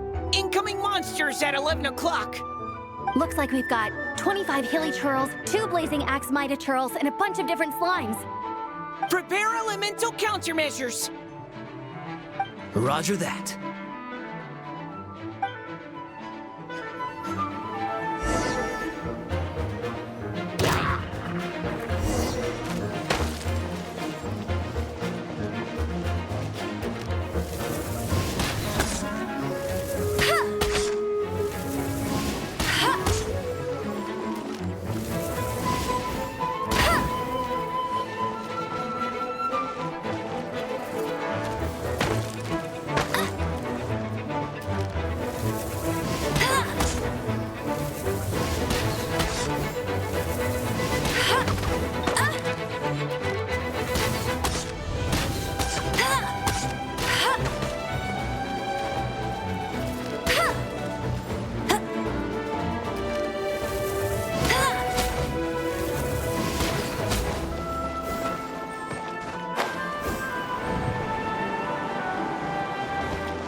voice scared me just now. What? Still caught up in the imposter incident? I thought you knew about the plan. Well, after you up and disappeared one day, all Master Gene told me was that you'd be gone for a while on an important mission, and that it'd be better if people thought you were dead. And then, what do you know? Someone who looks exactly like you appears out of nowhere 2 days later. If Master Gene hadn't told me about your mission, I would have fallen for it hook, line, and sinker. Yeah, that's quite a scary thought. I get chills just thinking about it. A monster replacing someone close to you, and you're none the wiser. Don't worry. Once this is over, these monsters won't be a threat to us again. Albedo! Are you okay? The trial wasn't too hard on you, was it? I'm sorry I couldn't be there. I was so worried. Same here. I thought it was all real at one point. I was in complete shock. So, you didn't know, Amber? Then it seems Eula did an excellent job at keeping the situation under wraps. And no need to worry, you two. I'm no worse for wear. That sounds like Eula, all right. She's like an impenetrable wall, that one. You're not getting a secret out of her. Yeah, for sure. She's someone you can really count on. Wait, so how did you decide Hertha should disappear again? After all this fighting, I can't seem to get it straight. It was Kaya's suggestion. He said the plan would work best with someone well-known and reputable, without being too high profile. Naturally, Miss Hertha was the perfect choice. We needed to leave a hole in our organization, so she came up with the idea that she would disappear. Ah, so that explains the rumor that someone had fallen during a mission. Of course, it didn't take long for that to get resolved. No, because the imposter fell right into our trap. It was all part of the plan. First, we spread the rumor that Hertha was missing in action after some kind of incident. The news came from Kaya and Hertha's direct subordinates, which was important because we needed it to be credible. The imposter saw the gap in our ranks and couldn't help but take the bait. It didn't take long for the fake Hertha to appear on the night's patrol route, claiming to have survived her mission. When did that happen? Over 6 months ago. Whoa, so this has been a long time in the making. Yes. And our enemy was more meticulous than we expected. Monsters have been searching for Hertha's body in order to protect the imposter's identity, which is a more advanced way of thinking than Subject 2. So we had to wait long enough to convince the fake Hertha that she had our trust. Furthermore, we needed to give her time to gather evidence against me and convince herself she had enough to strike. But how did the Knight's internal information even reach Durin and his monsters? There's an informant among our ranks. Don't worry. Barbados has already tracked her down. She doesn't have his blessing, so she can't hear what we're talking about right now. Honestly, this whole situation almost gave Paimon a heart attack. All those awful accusations in the first trial, and you couldn't even defend yourself! It was to be expected. I couldn't just reveal the truth. It had to be at the right moment. Or it would have given the imposter even more fuel to use against me. She would have demanded to know how I knew about Dragonspine and the monsters in disguise. And if my true identity got out, the public's trust in me would be gone. It was a trap, you see. Argue back and expose my origins, or keep my mouth shut and be seen as a murderer. Credit where credit is due. It was well thought out. Yeah, thank goodness we were able to back her into a corner. Indeed. And I have you to thank for that, Traveler. You probably don't know it, but you've been a part of the plan since the beginning. And for that, you have my sincere apologies. I know I kept you in the dark, but I had a reason. This might not sound intuitive, but I did it to make the plan even stronger. From the beginning, I knew I had to leave the letters in my office for a fair and independent reader to discover. Someone willing to seek the truth. Naturally, I thought of you. I knew you would return for Windbloom. I knew you would agree to attend the trial. And I knew your sense of responsibility and justice as an honorary knight would compel you to start your own investigation. The fake Hertha, Subject 2, has met you on Dragonspine before. If she thought even you had lost faith in me, her confidence might get the best of her. The perfect time for us to strike. Albedo's right. You were part of our plan from the start. I hope you don't take offense at our decision to keep that from you. And please, don't be too hard on Albedo. He was just doing his best to look out for Mondstadt. Enough people were involved in the plan as it was. We had no other choice. The Honorary Knight and Paimon will always be friends of Mondstadt. We will never forget that. Aw, that means a lot. It is us who should be thanking you, Honorary Knight.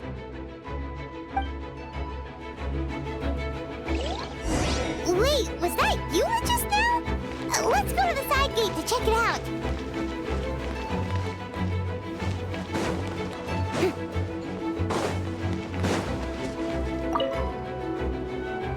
Meow-wee! These darn things are more annoying than disgusting boo sounds. Albedo, Traveler, if you run into anyone who needs a safe place to wait this out, feel free to send them to that cat's tail. I'll be here to watch over things so the tavern will be safe. Thank you, Diona. We'll be sure to do just that.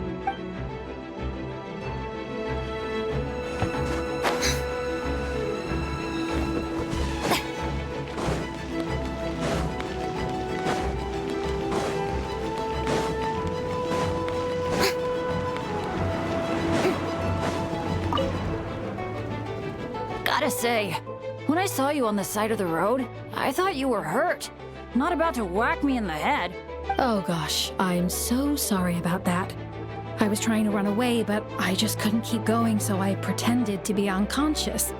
Thought I could at least land a surprise hit on a monster that way. I get it. That's a pretty common tactic.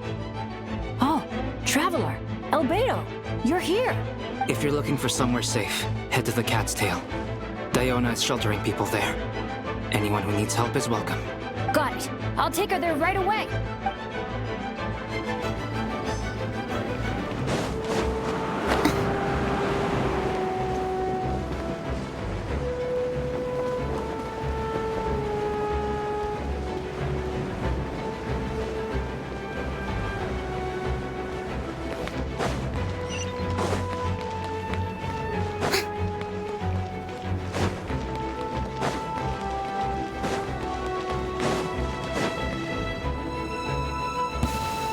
Captain Albedo, Honorary Knight! Focus on the battle. We've got your back.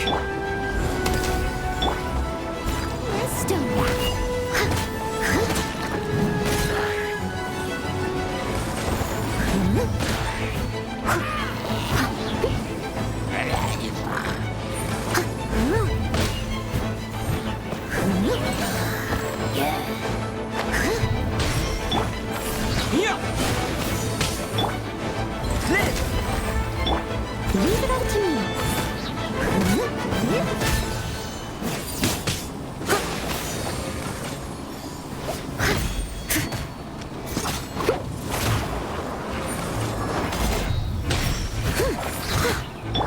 Feel this ancient power. Coming to be. Time to clean up. Steady as stone.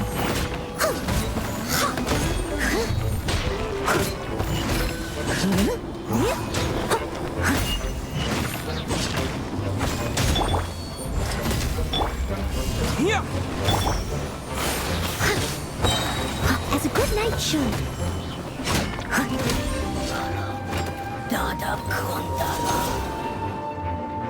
Thanks for the help. That was over a lot faster than I expected. I'm sure you have places to be, so don't let me keep you. Rest assured, I'll keep the people around here safe. Be careful out there. I know victory will be ours.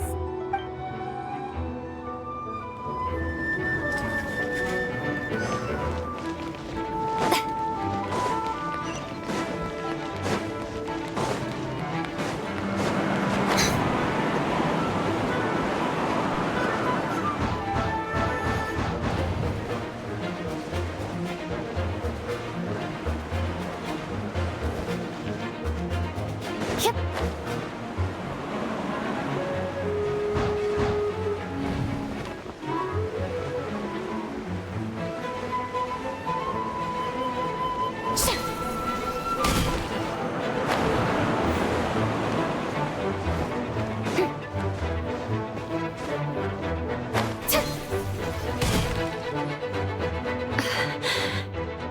my fault. I knew Klee was fast, but disappearing like this? I only lost sight of her for 1 second. How am I going to explain this to Albedo? Explain what? Albedo, Traveler, Paimon, what brings you here? We're providing mobile support across the region. Was there something you needed to explain? You can tell me anything. I hope you know that. Yeah, plus we kinda already heard what you said, so... Klee, she disappeared right under my nose. I'm sorry. I'm doing all I can to find her. I see. Please don't beat yourself up. Klee is... Wait! Something's coming this way, and it doesn't look pretty! All right, fighting first, conversation later. She was right next to me, and the next thing I knew, she ran off somewhere. I swear I only lost sight of her for a second. Klee is known for her speed. Don't worry. She's a knight in her own right. She can protect herself. Oh, there you are! Klee's here to help! See? Kids are fast on their feet. Jumpy, go! Those bombs. I see what you mean. She is not to be underestimated. Klee's got this one!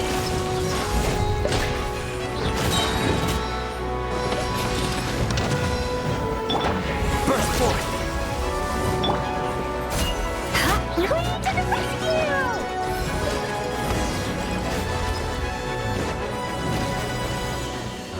We won! Great work, Klee. I'll be counting on you to protect Eula next time, too. Albedo, you can't be serious. No problem. Just leave it to Klee. Are you going on patrol, Mr. Albedo? Klee heard you went camping for a few days, and these monsters followed you back home. Camping. Ah, right. The truth isn't suitable for little ears. That's right. So I need to report back to Master Jean to settle my expenses. If you have some time, I'm sure Eula would be grateful if you escorted her back to headquarters as well. Of course. I place myself in your capable hands, Spark Knight. It would be an honor. Klee will do her best.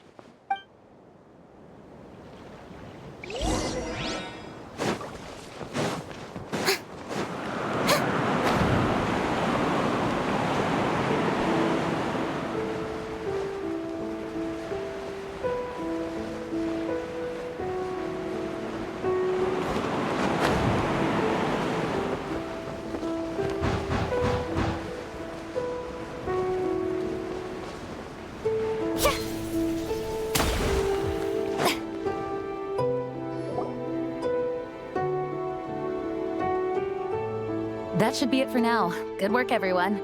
How did we fare injury-wise? Good! Our preparations paid off. Injuries are few and far between. I have the full record here. Wonderful. I'll review it in a bit. We're back! Everyone all right? Amber? Yup, right as rain. We're back! Klee kept Miss Eula safe the whole way. That's amazing, Klee. Eula was lucky to have you. Looks like we're still missing a few. Reporting back, Master Jean. Mission complete. Good to have you back safe and sound. And great work, everyone. This operation could not have happened without you all. Your leadership is what made it possible, Master Jean. It's been a busy few days. You should take a well-deserved break. I will. But I believe you deserve one most of all. My work isn't finished, I'm afraid. I have a few loose ends to tie up. Loose ends? Ah, yes, of course. We can talk about it back at headquarters. The Traveler and Paimon should be there too. All right. Everyone who has finished their work should head back to their quarters or to the church to get some rest. Want to come with us, Klee? We can drink some tea and eat some freshly baked moon pies. Yes! Yes!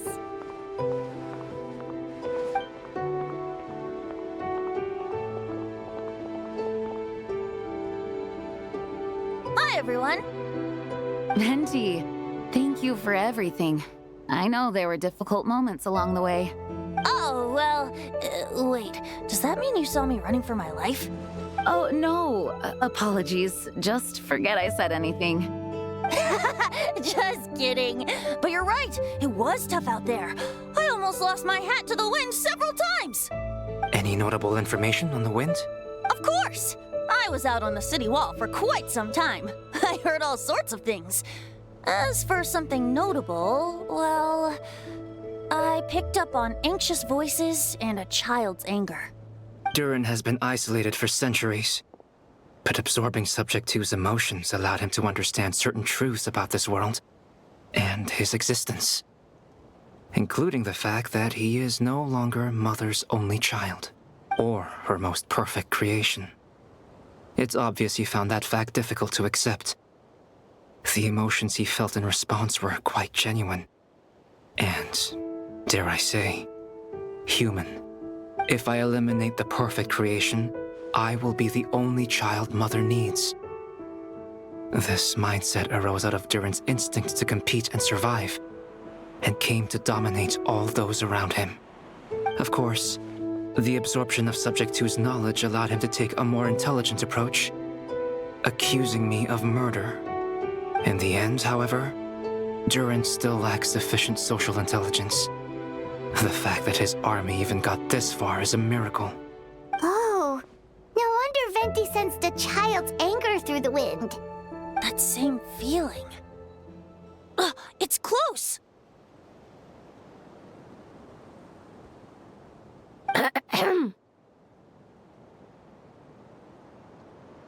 Miss Phonia. Here to make your report? Oh, nothing much to report, actually. Huh. Is that so? During the battle, we were talking about your transfer to the 7th Company. You were in charge of patrols and post-battle reconnaissance this time. How did everything go? Good. No problems. I see. If you don't mind me asking, why did you come from that direction? And why are you alone? Did you think we were still meeting at the side gate? There was a change of plans. We sent the message over the wind in the last few minutes of the battle. There were a lot of changes during the operation, but I imagine you missed those as well. Because you're under Durin's influence, and you have been since your trip to Dragonspine over 6 months ago.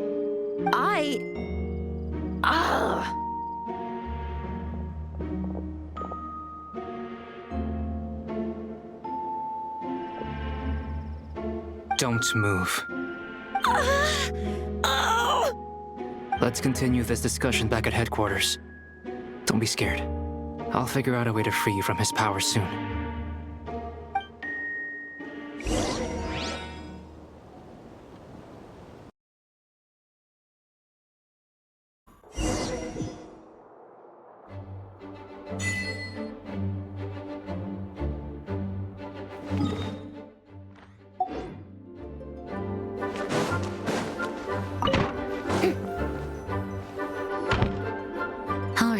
The others are looking after Phonia.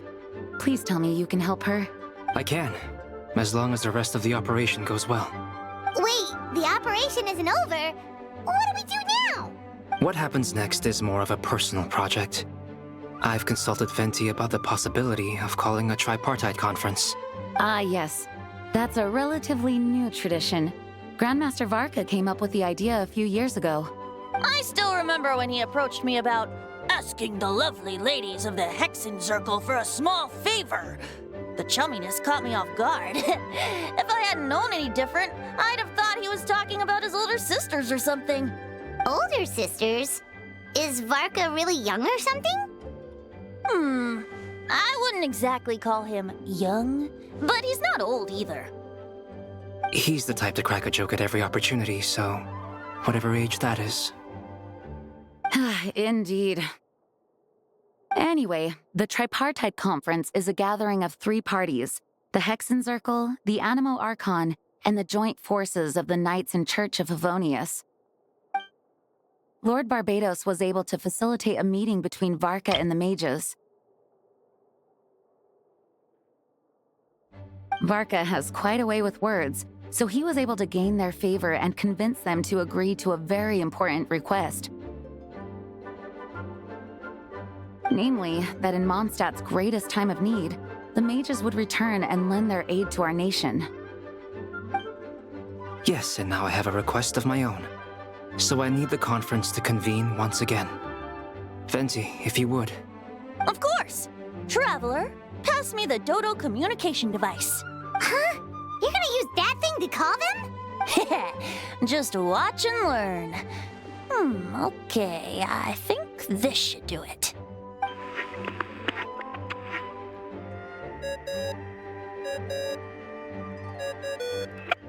What's that ringing? Is it the wind or something? Hold on, that's not the right voice. Wait. Barbados? Varka? Grandmaster? Oops, wrong contact. Sorry, Varka, you're probably busy right now. But considering I'm surrounded on both sides with a group on my tail looking to turn me into mincemeat, yeah, I'd say so. Yes, well, have fun with that. We can talk some other time. All right, pass along my regards. Oh, and I still owe you for those drinks, don't I? Just take it from my stash. I keep it in...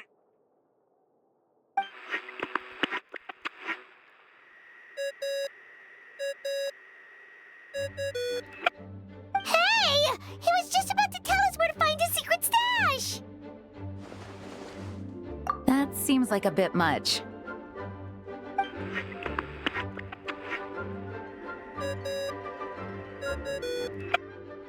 Hello? Who is this?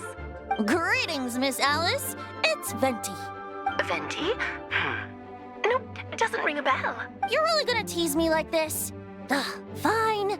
It's Barbados. Apologies, just a bit of fun. What can I do for you, dear Barbados? You still remember the tripartite conference, right? I'm calling on behalf of a friend. He's asking for a meeting. Oh? And which brave soul is it this time? It's me, Aunt Alice. Albedo, captain of the Knights of Favonius investigation team, requests a formal meeting with the Hexencircle. And what is your wish, dear Albedo? I want to accomplish something unprecedented. How unprecedented? Something even your mother Rhine-daughter never accomplished? In terms of technique, no. But in terms of location and materials, yes. Okay, that makes no sense. You've piqued my interest. I'll be right there. Be right where? Here, as in this office? Hello again, everyone. Hello, Aunt Alice. I see you've turned yourself into a giant Dodoko. Darling, isn't it? It even has its own hat. Wow, the attention to detail. Pleasure to see you all again. It's been a while. On behalf of the Hexencircle, I hereby grant Albedo's request. I'm guessing you still need to prepare? Take your time. Just come find me at the long table when you're ready. Aw, that's nice of you. I suppose it's just my nature, darling. Thank you, Aunt Alice. Before we set out, there's someone you need to meet. Head to my office. He's waiting for you there.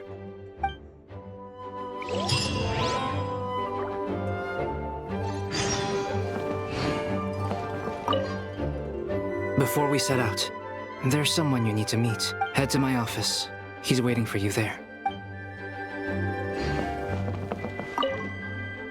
You did so much for us this time, Lord Barbados. I don't even know how to thank you. Don't thank me at all, please. It makes it seem like I'm useless the rest of the time. You know that's not what I meant. An Archon has their own calculations. Who am I to question their wisdom? Okay, now you give me too much credit. I admit I'm not the most, proactive Archon. You have your own hard work to thank for this result. Oh, and our friends the Honorary Knight in Paimon, of course. Worried about Albedo's plan? I can't help it. I have full confidence in his abilities. It's just an instinctual response. But in the end, if he sets his mind to something, I know he will succeed. I trust him. That's good to hear.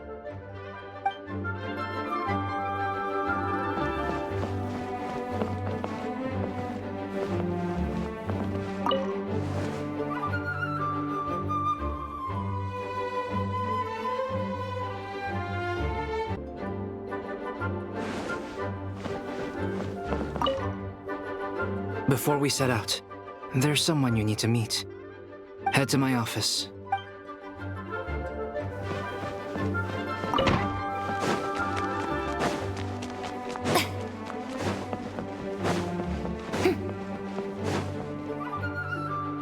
Hey, have you ever wondered why Albedo always keeps his office closed? Paimon bets there's a secret snack stash hidden around here somewhere. Ah! Hey, not so loud! Mini Durin, what are you doing here? Well, actually, I've kind of been helping you guys in secret this whole time. I tried tapping Paimon on the shoulder during the battle, but you floated away too fast. Yeah, I've been in Mondstadt for a few days now, but I've kept myself out of sight. I thought people might be scared of me. Oh, don't worry. We aren't scared of you. Thanks. So, what brings you here? Oh, is it Windbloom? There are a ton of fun games this time of year. I did sneak off to the festival for a bit. Even though I couldn't play the games because of all the people, I still had a lot of fun. But that's not why I'm here. Albedo and I made a promise to accomplish something great together. What do you mean? I'm gonna replace the Durin on Dragonspine. I'm gonna be the one who is revived and brought into this world. Wait, didn't that already happen?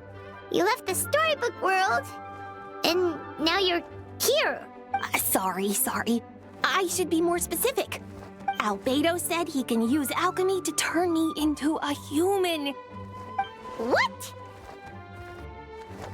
Yeah, he's been working on it for a long time. And that's what you want, Mini Durin? To become human? I don't know if want is the right word. I don't even know if there's a right answer in a situation like this. But I do know this. I have just as much of a right to this name. I don't want to lose to the other Durin. I know. Albedo talked to me about that. He said the Durin on Dragonspine is a lot more aggressive and primitive. Almost like a beast. But Mom created me in a storybook. The pure parts of me can balance out the evil parts of him. If I'm honest, I don't know what that will look like. If I can still be me once I become one with that part of him. Maybe without a complete soul, there was never really a me to begin with. Albedo said these kinds of questions are normal. We're all just trying to figure out who we are. But I'm not afraid of change. I want my life to have meaning. And suppressing an evil dragon, becoming human, both sound pretty meaningful to me. So don't worry. No one is forcing me to make this choice. Well, turning you into a human sounds like a huge project. Yeah, I'm really grateful to him. We're kind of in the same boat, you know? Albedo told me he's the Kryda Prince, a synthetic human. And if this works, I'll be one too. We will be the only two of our kind in the whole world. Alchemical creations allowed to live in human form. If all living things are grouped together by species, and there's only one other person like me in this world, I guess that makes us family. Definitely. You've just got to trust one another. Actually, while we're on the subject, does your friend Hakai know about this? Yeah. I told him I was coming here to fulfill this, duty. He didn't try to stop me. Just told me to get a move on then. He didn't say it outright, but I think he supports my decision. Maybe he even thinks it's a good idea to go through with this. I'm a little scared, of course, but excited too. Anyway, I'm really glad I got to talk to you at a time like this. I feel a lot better now. So, thanks.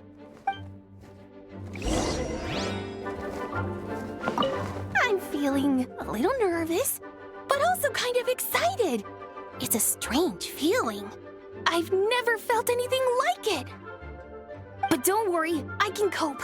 I gotta do my best to stay in a good frame of mind so that Albedo's plan can succeed.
Welcome, one and all.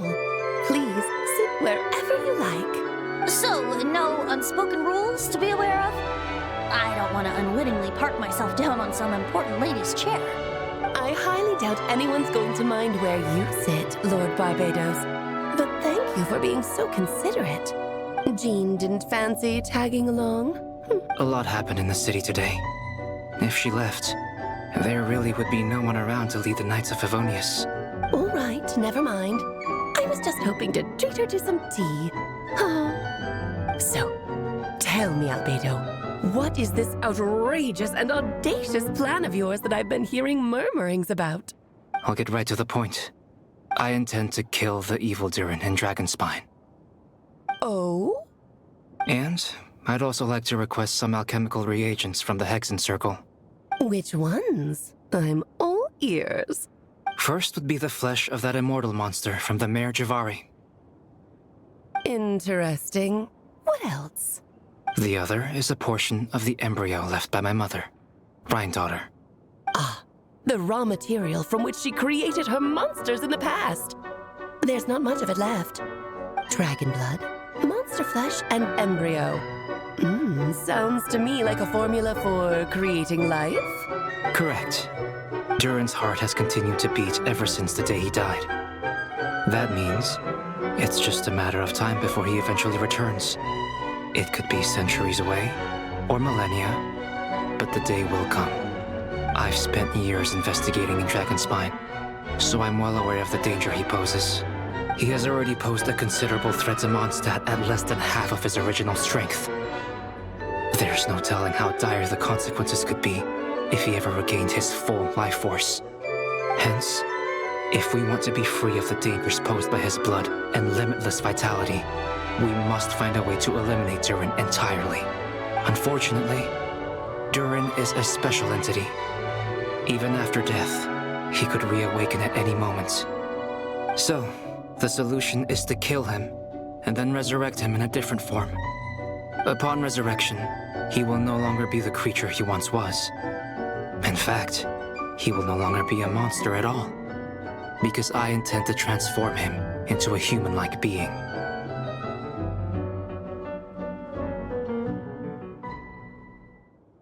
During the summer, Klee and I visited a fairy tale world called Simulanka. It was created by mages from the Hexen Circle, so I'm sure you know of it. Of course! It was even the home of one of M's children the other Oh, I see. It was during that journey that I learned, with certainty, that Durin would return to life one day.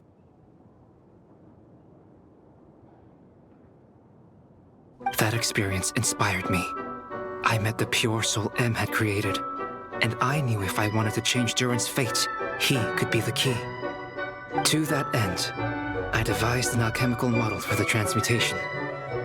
The soul will come from the fairy tale dragon of Simulanka, the blood from the original dragon's heart, and the monster remnants from the Mare Javari and the embryo mother left behind will form the flesh. The corrosive nature of the dragon venom and the heightened vitality of the monster remnants will offset each other, keeping the constructed body in perfect balance. A powerful side effect can be triggered when festering forces and life energy collide. In an alchemical setting, the results are sure to be nothing short of astounding. The glint in your eye when you talk about these ideas. You really are your mother's child. Do you see that as a bad thing, Aunt Alice? Of course not. To me, you're both extraordinary individuals. I find you fascinating. In any case, Now I see why you asked Venti for help. The raw materials you seek are extremely valuable. The misuse of even the tiniest amount could cause unimaginable chaos. That said, we're happy to give you what you need. But there is one condition. You need to prove you can wield them. And so, you must pass the Hexenzirkel's trial. I understand. I figured something like this might happen. That's why I asked the Traveler to come along. I can think of no better partner for such an endeavor. So you know our tricks, huh? Aunt Alice has always loved the spectacle. Any chance to witness friends come together to support one another. Well, success means little if you have no one to celebrate it with, no? Although, I'm afraid dear Paimon will have to sit this one out. What? Why? The Hexenzirkel trials are no walk in the park, my dear. Besides, I already decided on the structure. There's only room for 2 participants, I'm afraid. No more, no less. You understand, don't you, Paimon? Oh, don't be too angry with your dear aunt. Okay, okay. You can turn off the charm. Paimon will stay behind. Thank you for being so understanding. Then, whenever you two are ready, interact with the chessboard on the table. It will guide you through the trial.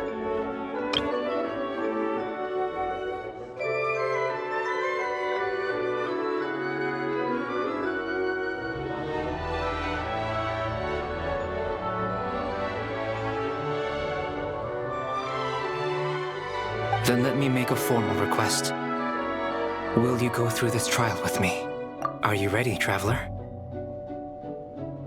Then, my dear children, get ready for a taste of the Dodo King's magic.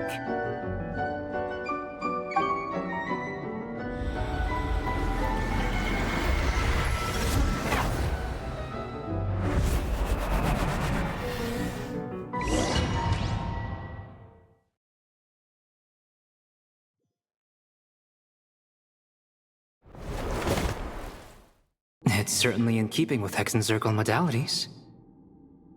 We've been shrunken down to chess piece size.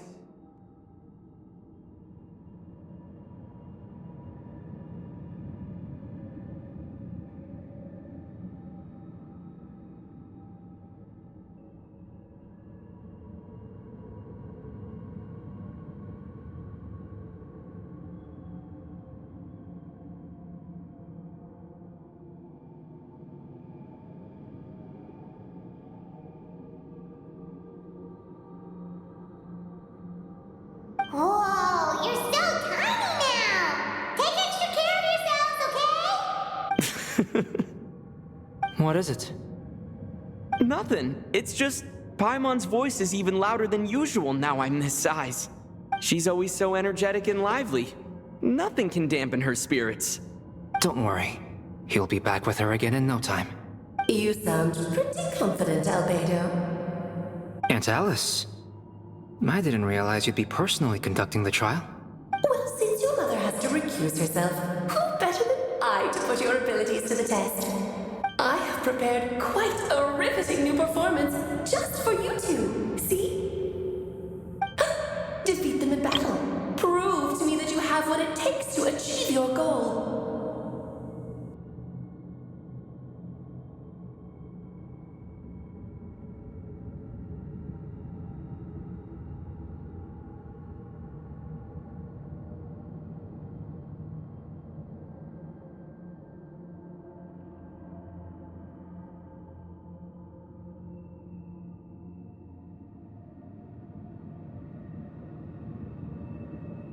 Swashbuckle your way to victory like gallant fairy tale heroes.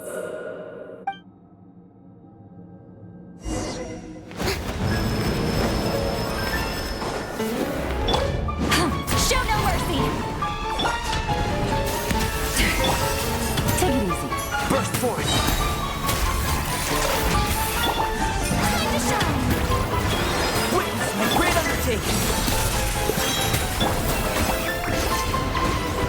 Come into being!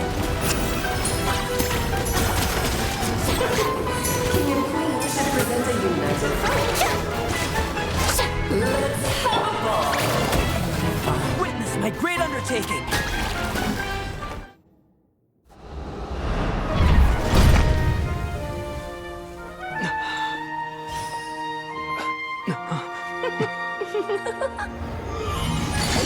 Oh, it had to be this form? A toy really doesn't suit me. This one doesn't seem like Alice. Well done. But this isn't over. I will now preside over the second trial.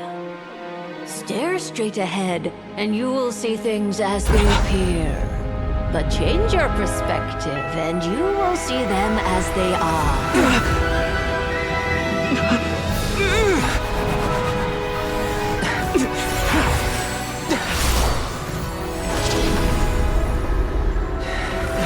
You okay?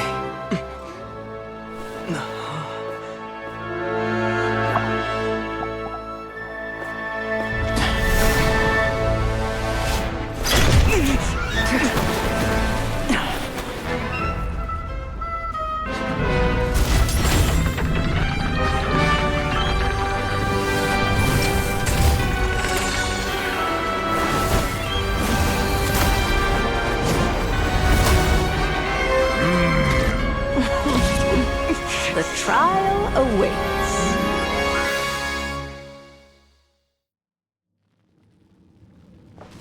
Only by turning the world on its head can you see its true colors. So, it begs the question, what do you see on the other side of this chessboard? Pawns earned true freedom beneath the gained legs with which to run. So, in the spirit of Rhyme Doctor, I prepared a little surprise for you. No need to thank me, of course. Just a small gesture of kindness from me, Barbalon. Just to you. You honored us by presiding over this trial, Aunt Barbie. Oh.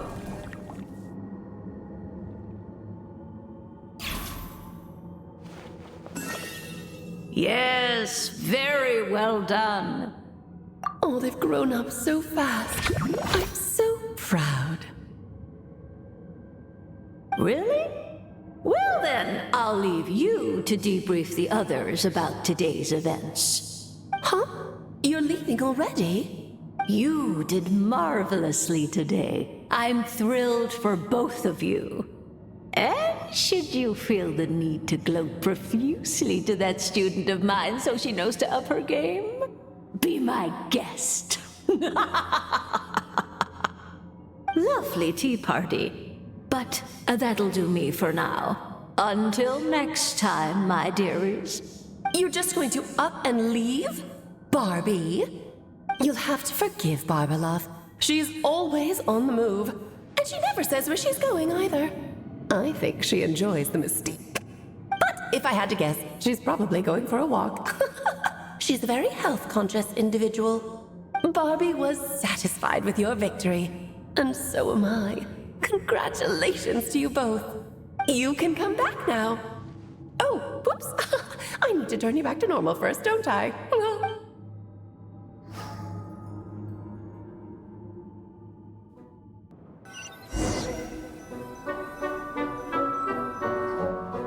You're finally back! Great job! You made it all look so easy! Nice to have you back safe and sound. Now time to relax and switch off. You've earned it. Thank you. Once you've rested up, let me know when you're free, and we'll head to Dragonspine. To deal with the dragon of Dragonspine, right? Indeed. The sooner we deal with Durin, the better. Nice to have you back safe and sound. Now time to relax and switch off. You've earned it.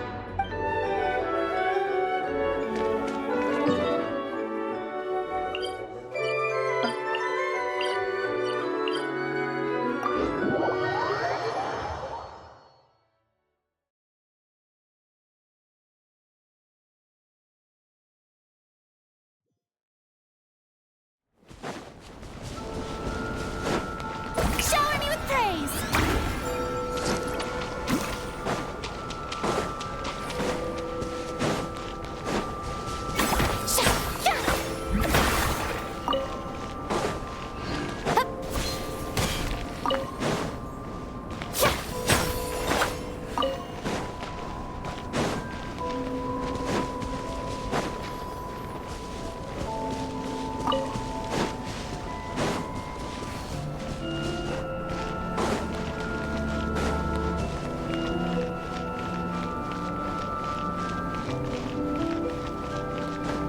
Here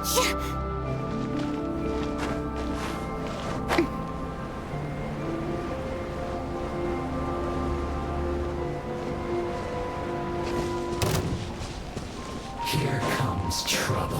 That's May I present?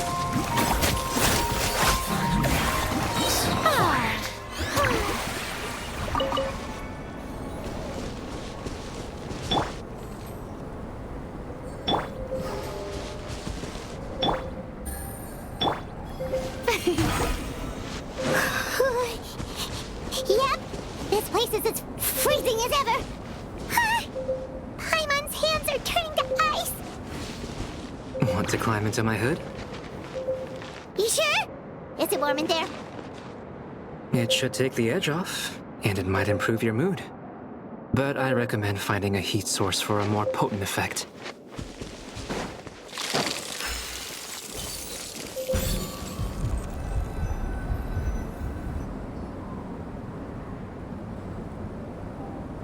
We've arrived. Sorry, Paimon. I have to get to work now. Still beating away after all this time. Leave it to me. You two, stay on guard.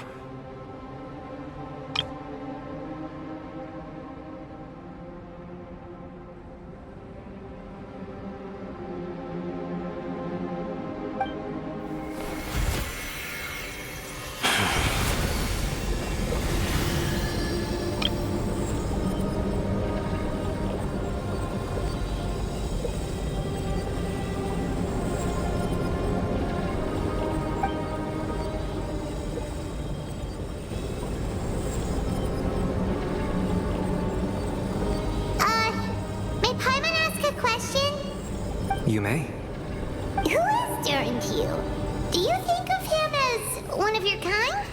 And is he a dragon, person, animal, or monster? From an alchemical perspective, we're both artificial creations. But biologically speaking, we have no relation whatsoever. So, to say we are kin would be categorically incorrect. Sounds like you prefer humans to dragons then. It's not so much a matter of preference. Rather, as things stand, I would say I belong to the class of human, albeit a unique category thereof. But then again, most forms of life in this world possess some unique traits. I am perhaps the most unique among humans, in that I'm the only one of my kind. But soon, there will be another just like me, assuming this alchemical project proves successful. I believe Mini Durin already told you of his intent to replace the Durin of Dragonspine. After my conversation with him, he also expressed a strong interest in becoming human. It's a fascinating prospect, not to mention an extremely challenging one. But I understand why he came to that decision. Well, understood in the broadest sense, this project deals with both the past and future, and stands to profoundly impact many lives. That, primarily, is what makes it worthwhile. Helping Mini Durin become who he wants to be is a secondary consideration, though still a meaningful one. By contrast, my personal motivations are nothing so grand and meaningful. I'm just pursuing something I believe in. In my view, to cultivate life which the world cannot generate endogenously is to cultivate the world itself. Whatever aids life in attaining a greater level of perfection improves the world by doing so. It is not a question of whether this ought to be done or not, merely whether I wish to. The alchemical enterprise is concerned with deciphering and comprehending all forms of knowledge. That is the path I walk. Of course, that's not to say that this is just a science experiment to me. Anything that affects Mondstadt, I approach first and foremost as a member of the Knights of Avonius. Does that answer your question satisfactorily?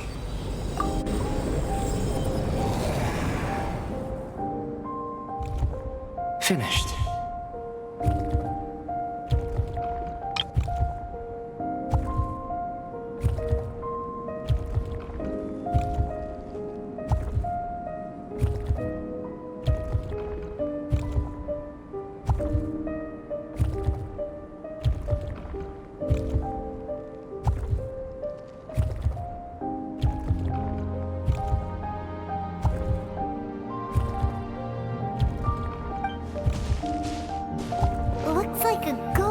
energy has encased the dragon's heart.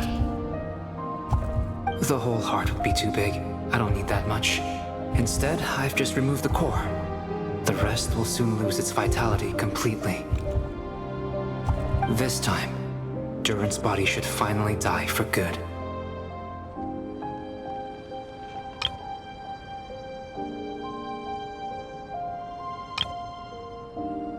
Wait, but in that case, what's gonna happen to the fake Hertha?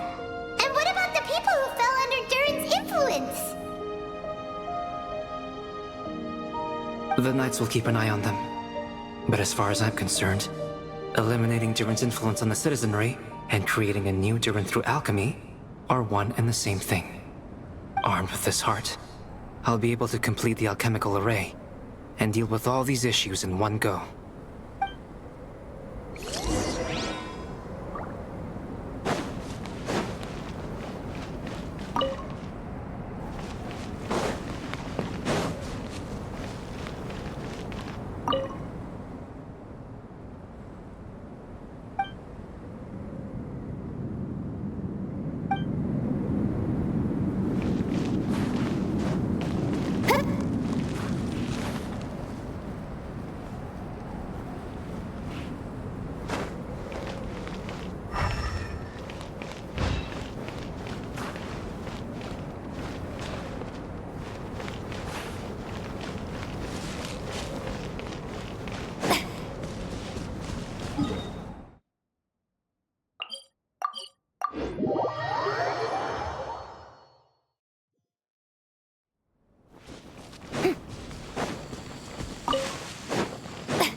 Let's call it a day here. Thank you for accompanying me. Pleasure! We sure learned a lot. Mondstadt's a lively place during the Windbloom Festival. You should take a look around and pick out some nice souvenirs for yourselves. Oh yeah, the festival! Wonder who the Windbloom Star is gonna be this time. Well, we've been too busy dealing with this situation the entire time. Who else would be free to work during the Windbloom Festival? I'm sure we'll find out on the day off.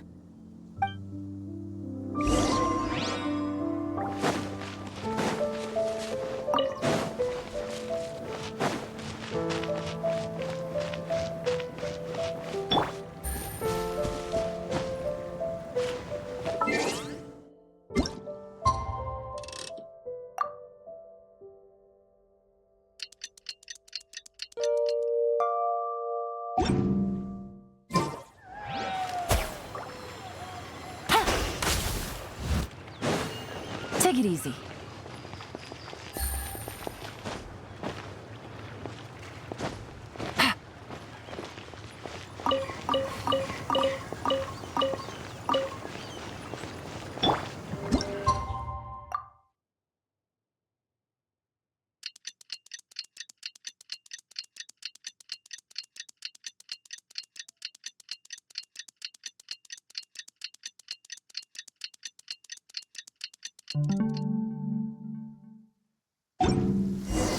The Windbloom Festival is about to begin! Let's go check it out!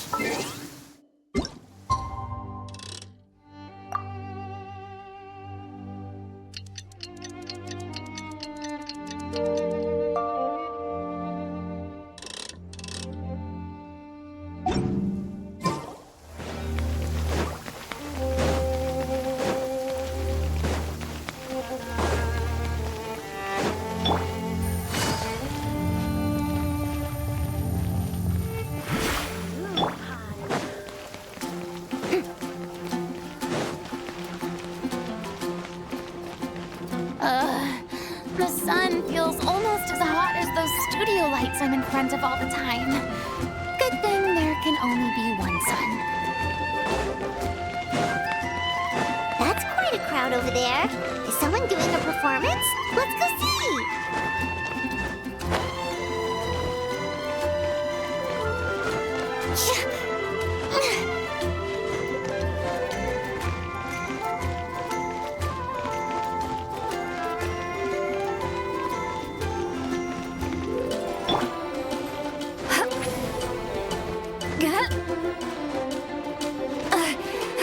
tired already.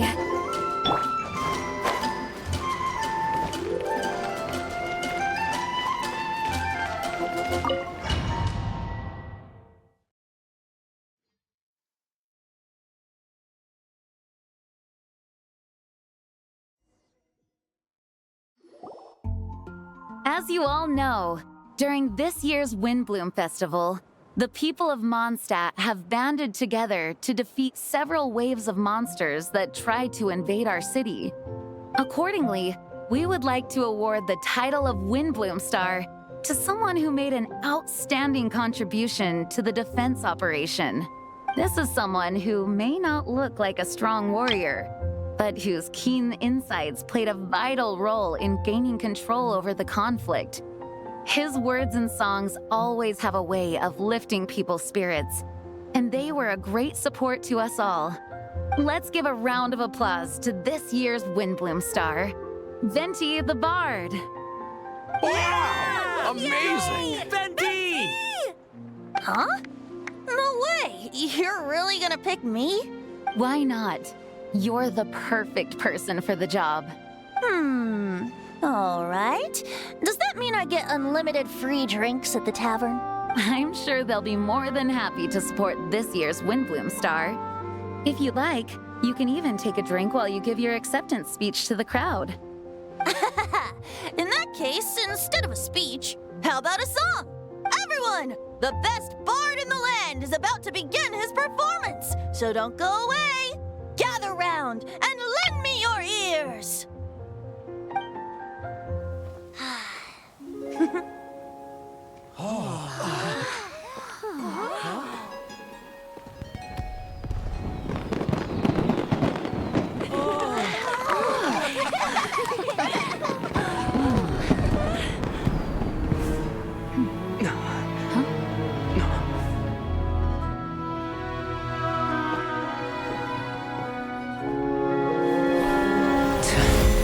I hereby exercise the prayer of formation.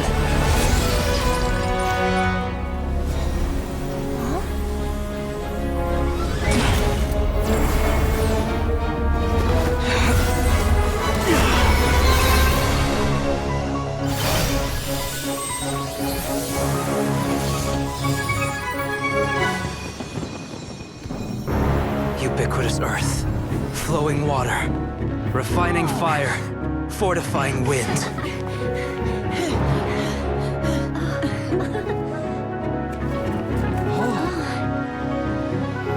Traverse the 18th, worldly, and 20th passage.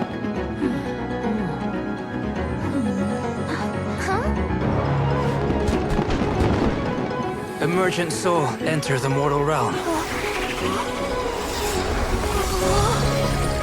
Elevate festering flesh into sacred blood and bone. O sages, witness my great undertaking.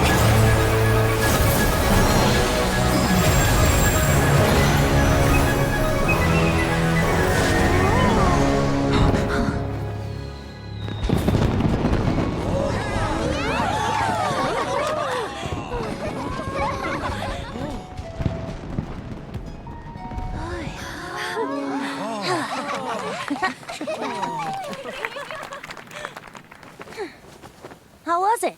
Not bad, right?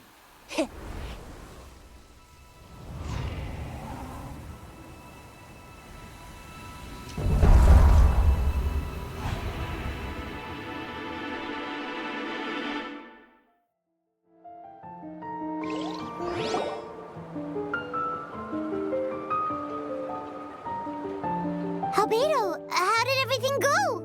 Very smoothly, I'd say. We achieved our goal. Really? So Mini Durin looks like a human now? Correct. However, his newly formed body is still stabilizing. We should give him some time. I graciously accept the compliments. It really is rather remarkable what we've accomplished. So, how do you feel right now? Quite good. I did what I set out to do, and achieved a personal goal. I think even she would have made a rare facial expression, had she seen it. She? My master and mother, Gold Rhine-daughter. A long time ago, she sent me to Mondstadt with the instruction to complete a task of monumental importance. To find the truth of the world. I had a theory about what she meant, and in time, I was able to corroborate it. Sure enough, finding the truth of the world basically stood for getting a life. That might be easy for most people, but for someone like me, it meant doing a lot of learning about a lot of things. I had to find out about myself and the world around me, get to know me, and get to know other people. Life is the space that exists between me and the world. To become truly human, I had to inhabit that space. So, for an artificial human, finding a life is, in some sense, equivalent to finding the truth of the world. So that's what she meant, huh? Well, no wonder those monsters wanted to infiltrate the city and replace you. They wanted your life for themselves! Being alive is just existing, but having a life is what makes you truly human. I think that's the message she wanted to get across to me. Still, I found this whole series of events has given me new inspiration. Becoming human is only the beginning. What follows is the choices a human has to make in life, as well as the kinds of family bonds they will form. Most people would probably see the events of the last few days as something out of a nightmare. But for me, it's just part of my family life. I fear that the carefree existence my brother has enjoyed thus far will now come to an end. Just like me, he will have to step into the world and face the same constraints as everyone else. You've got an unusual family, that's for sure. Well, I suppose we get it from our mother. She's highly unusual. There are all kinds of families in the world. Some base their life around the family store, others around the farm. In my family, I suppose we tend to the flower beds. And now, I'm a gardener too. Master never showed her face. But if the Hexen Circle knows what I've done, that means she knows as well, and gave her approval. Since devouring Nibirius, it would seem she has finally found a modicum of peace. And if so, then I am truly happy for her. She didn't always have a penchant for madness, you know. Devouring Nibirius? What's Nibirius? It's the name of the ruler of life.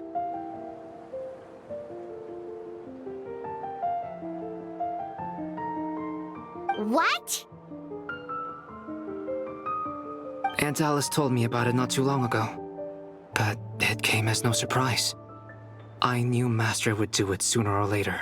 As for the ruler of life, all I truly know is this. Nibirius is not gone. Instead, because of Master's actions, she and Nibirius are now one. In any case, thank you so much for your help during this ordeal, and for choosing to stand by my side through it all. Of course, that's what friends are for. Hearing you say that means more than I can say. I'll make sure to pass along the sentiments when I report back to Master Jean. Oh, so you're heading back to headquarters? Well, good luck with the report. Thank you. I'll get going.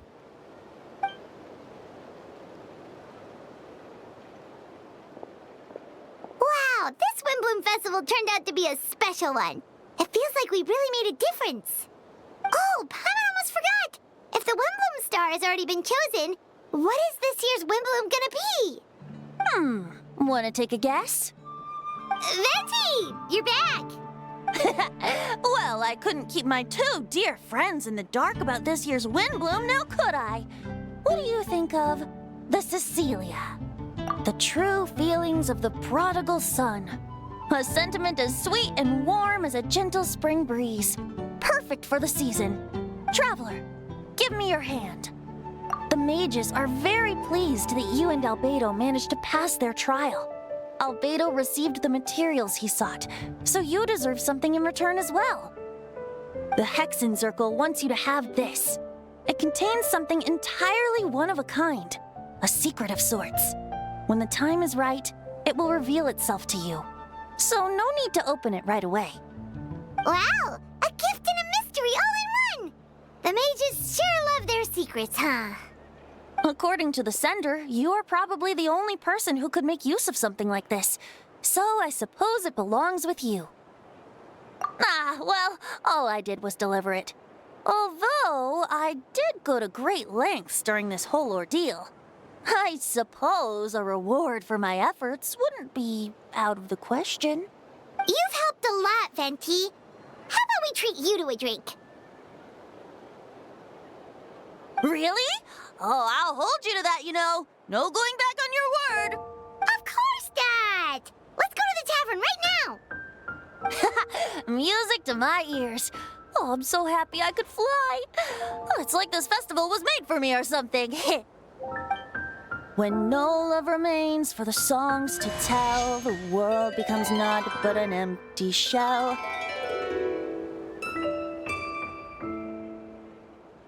Cruel is said fate, cruel it may be, were it not for a hero who could set us all free. Through shadows so cold, he saw wisdom untold, chasing a fragrance the wind only knows. Thus wistfulness waned and faded into night as he stepped from the darkness and into the light.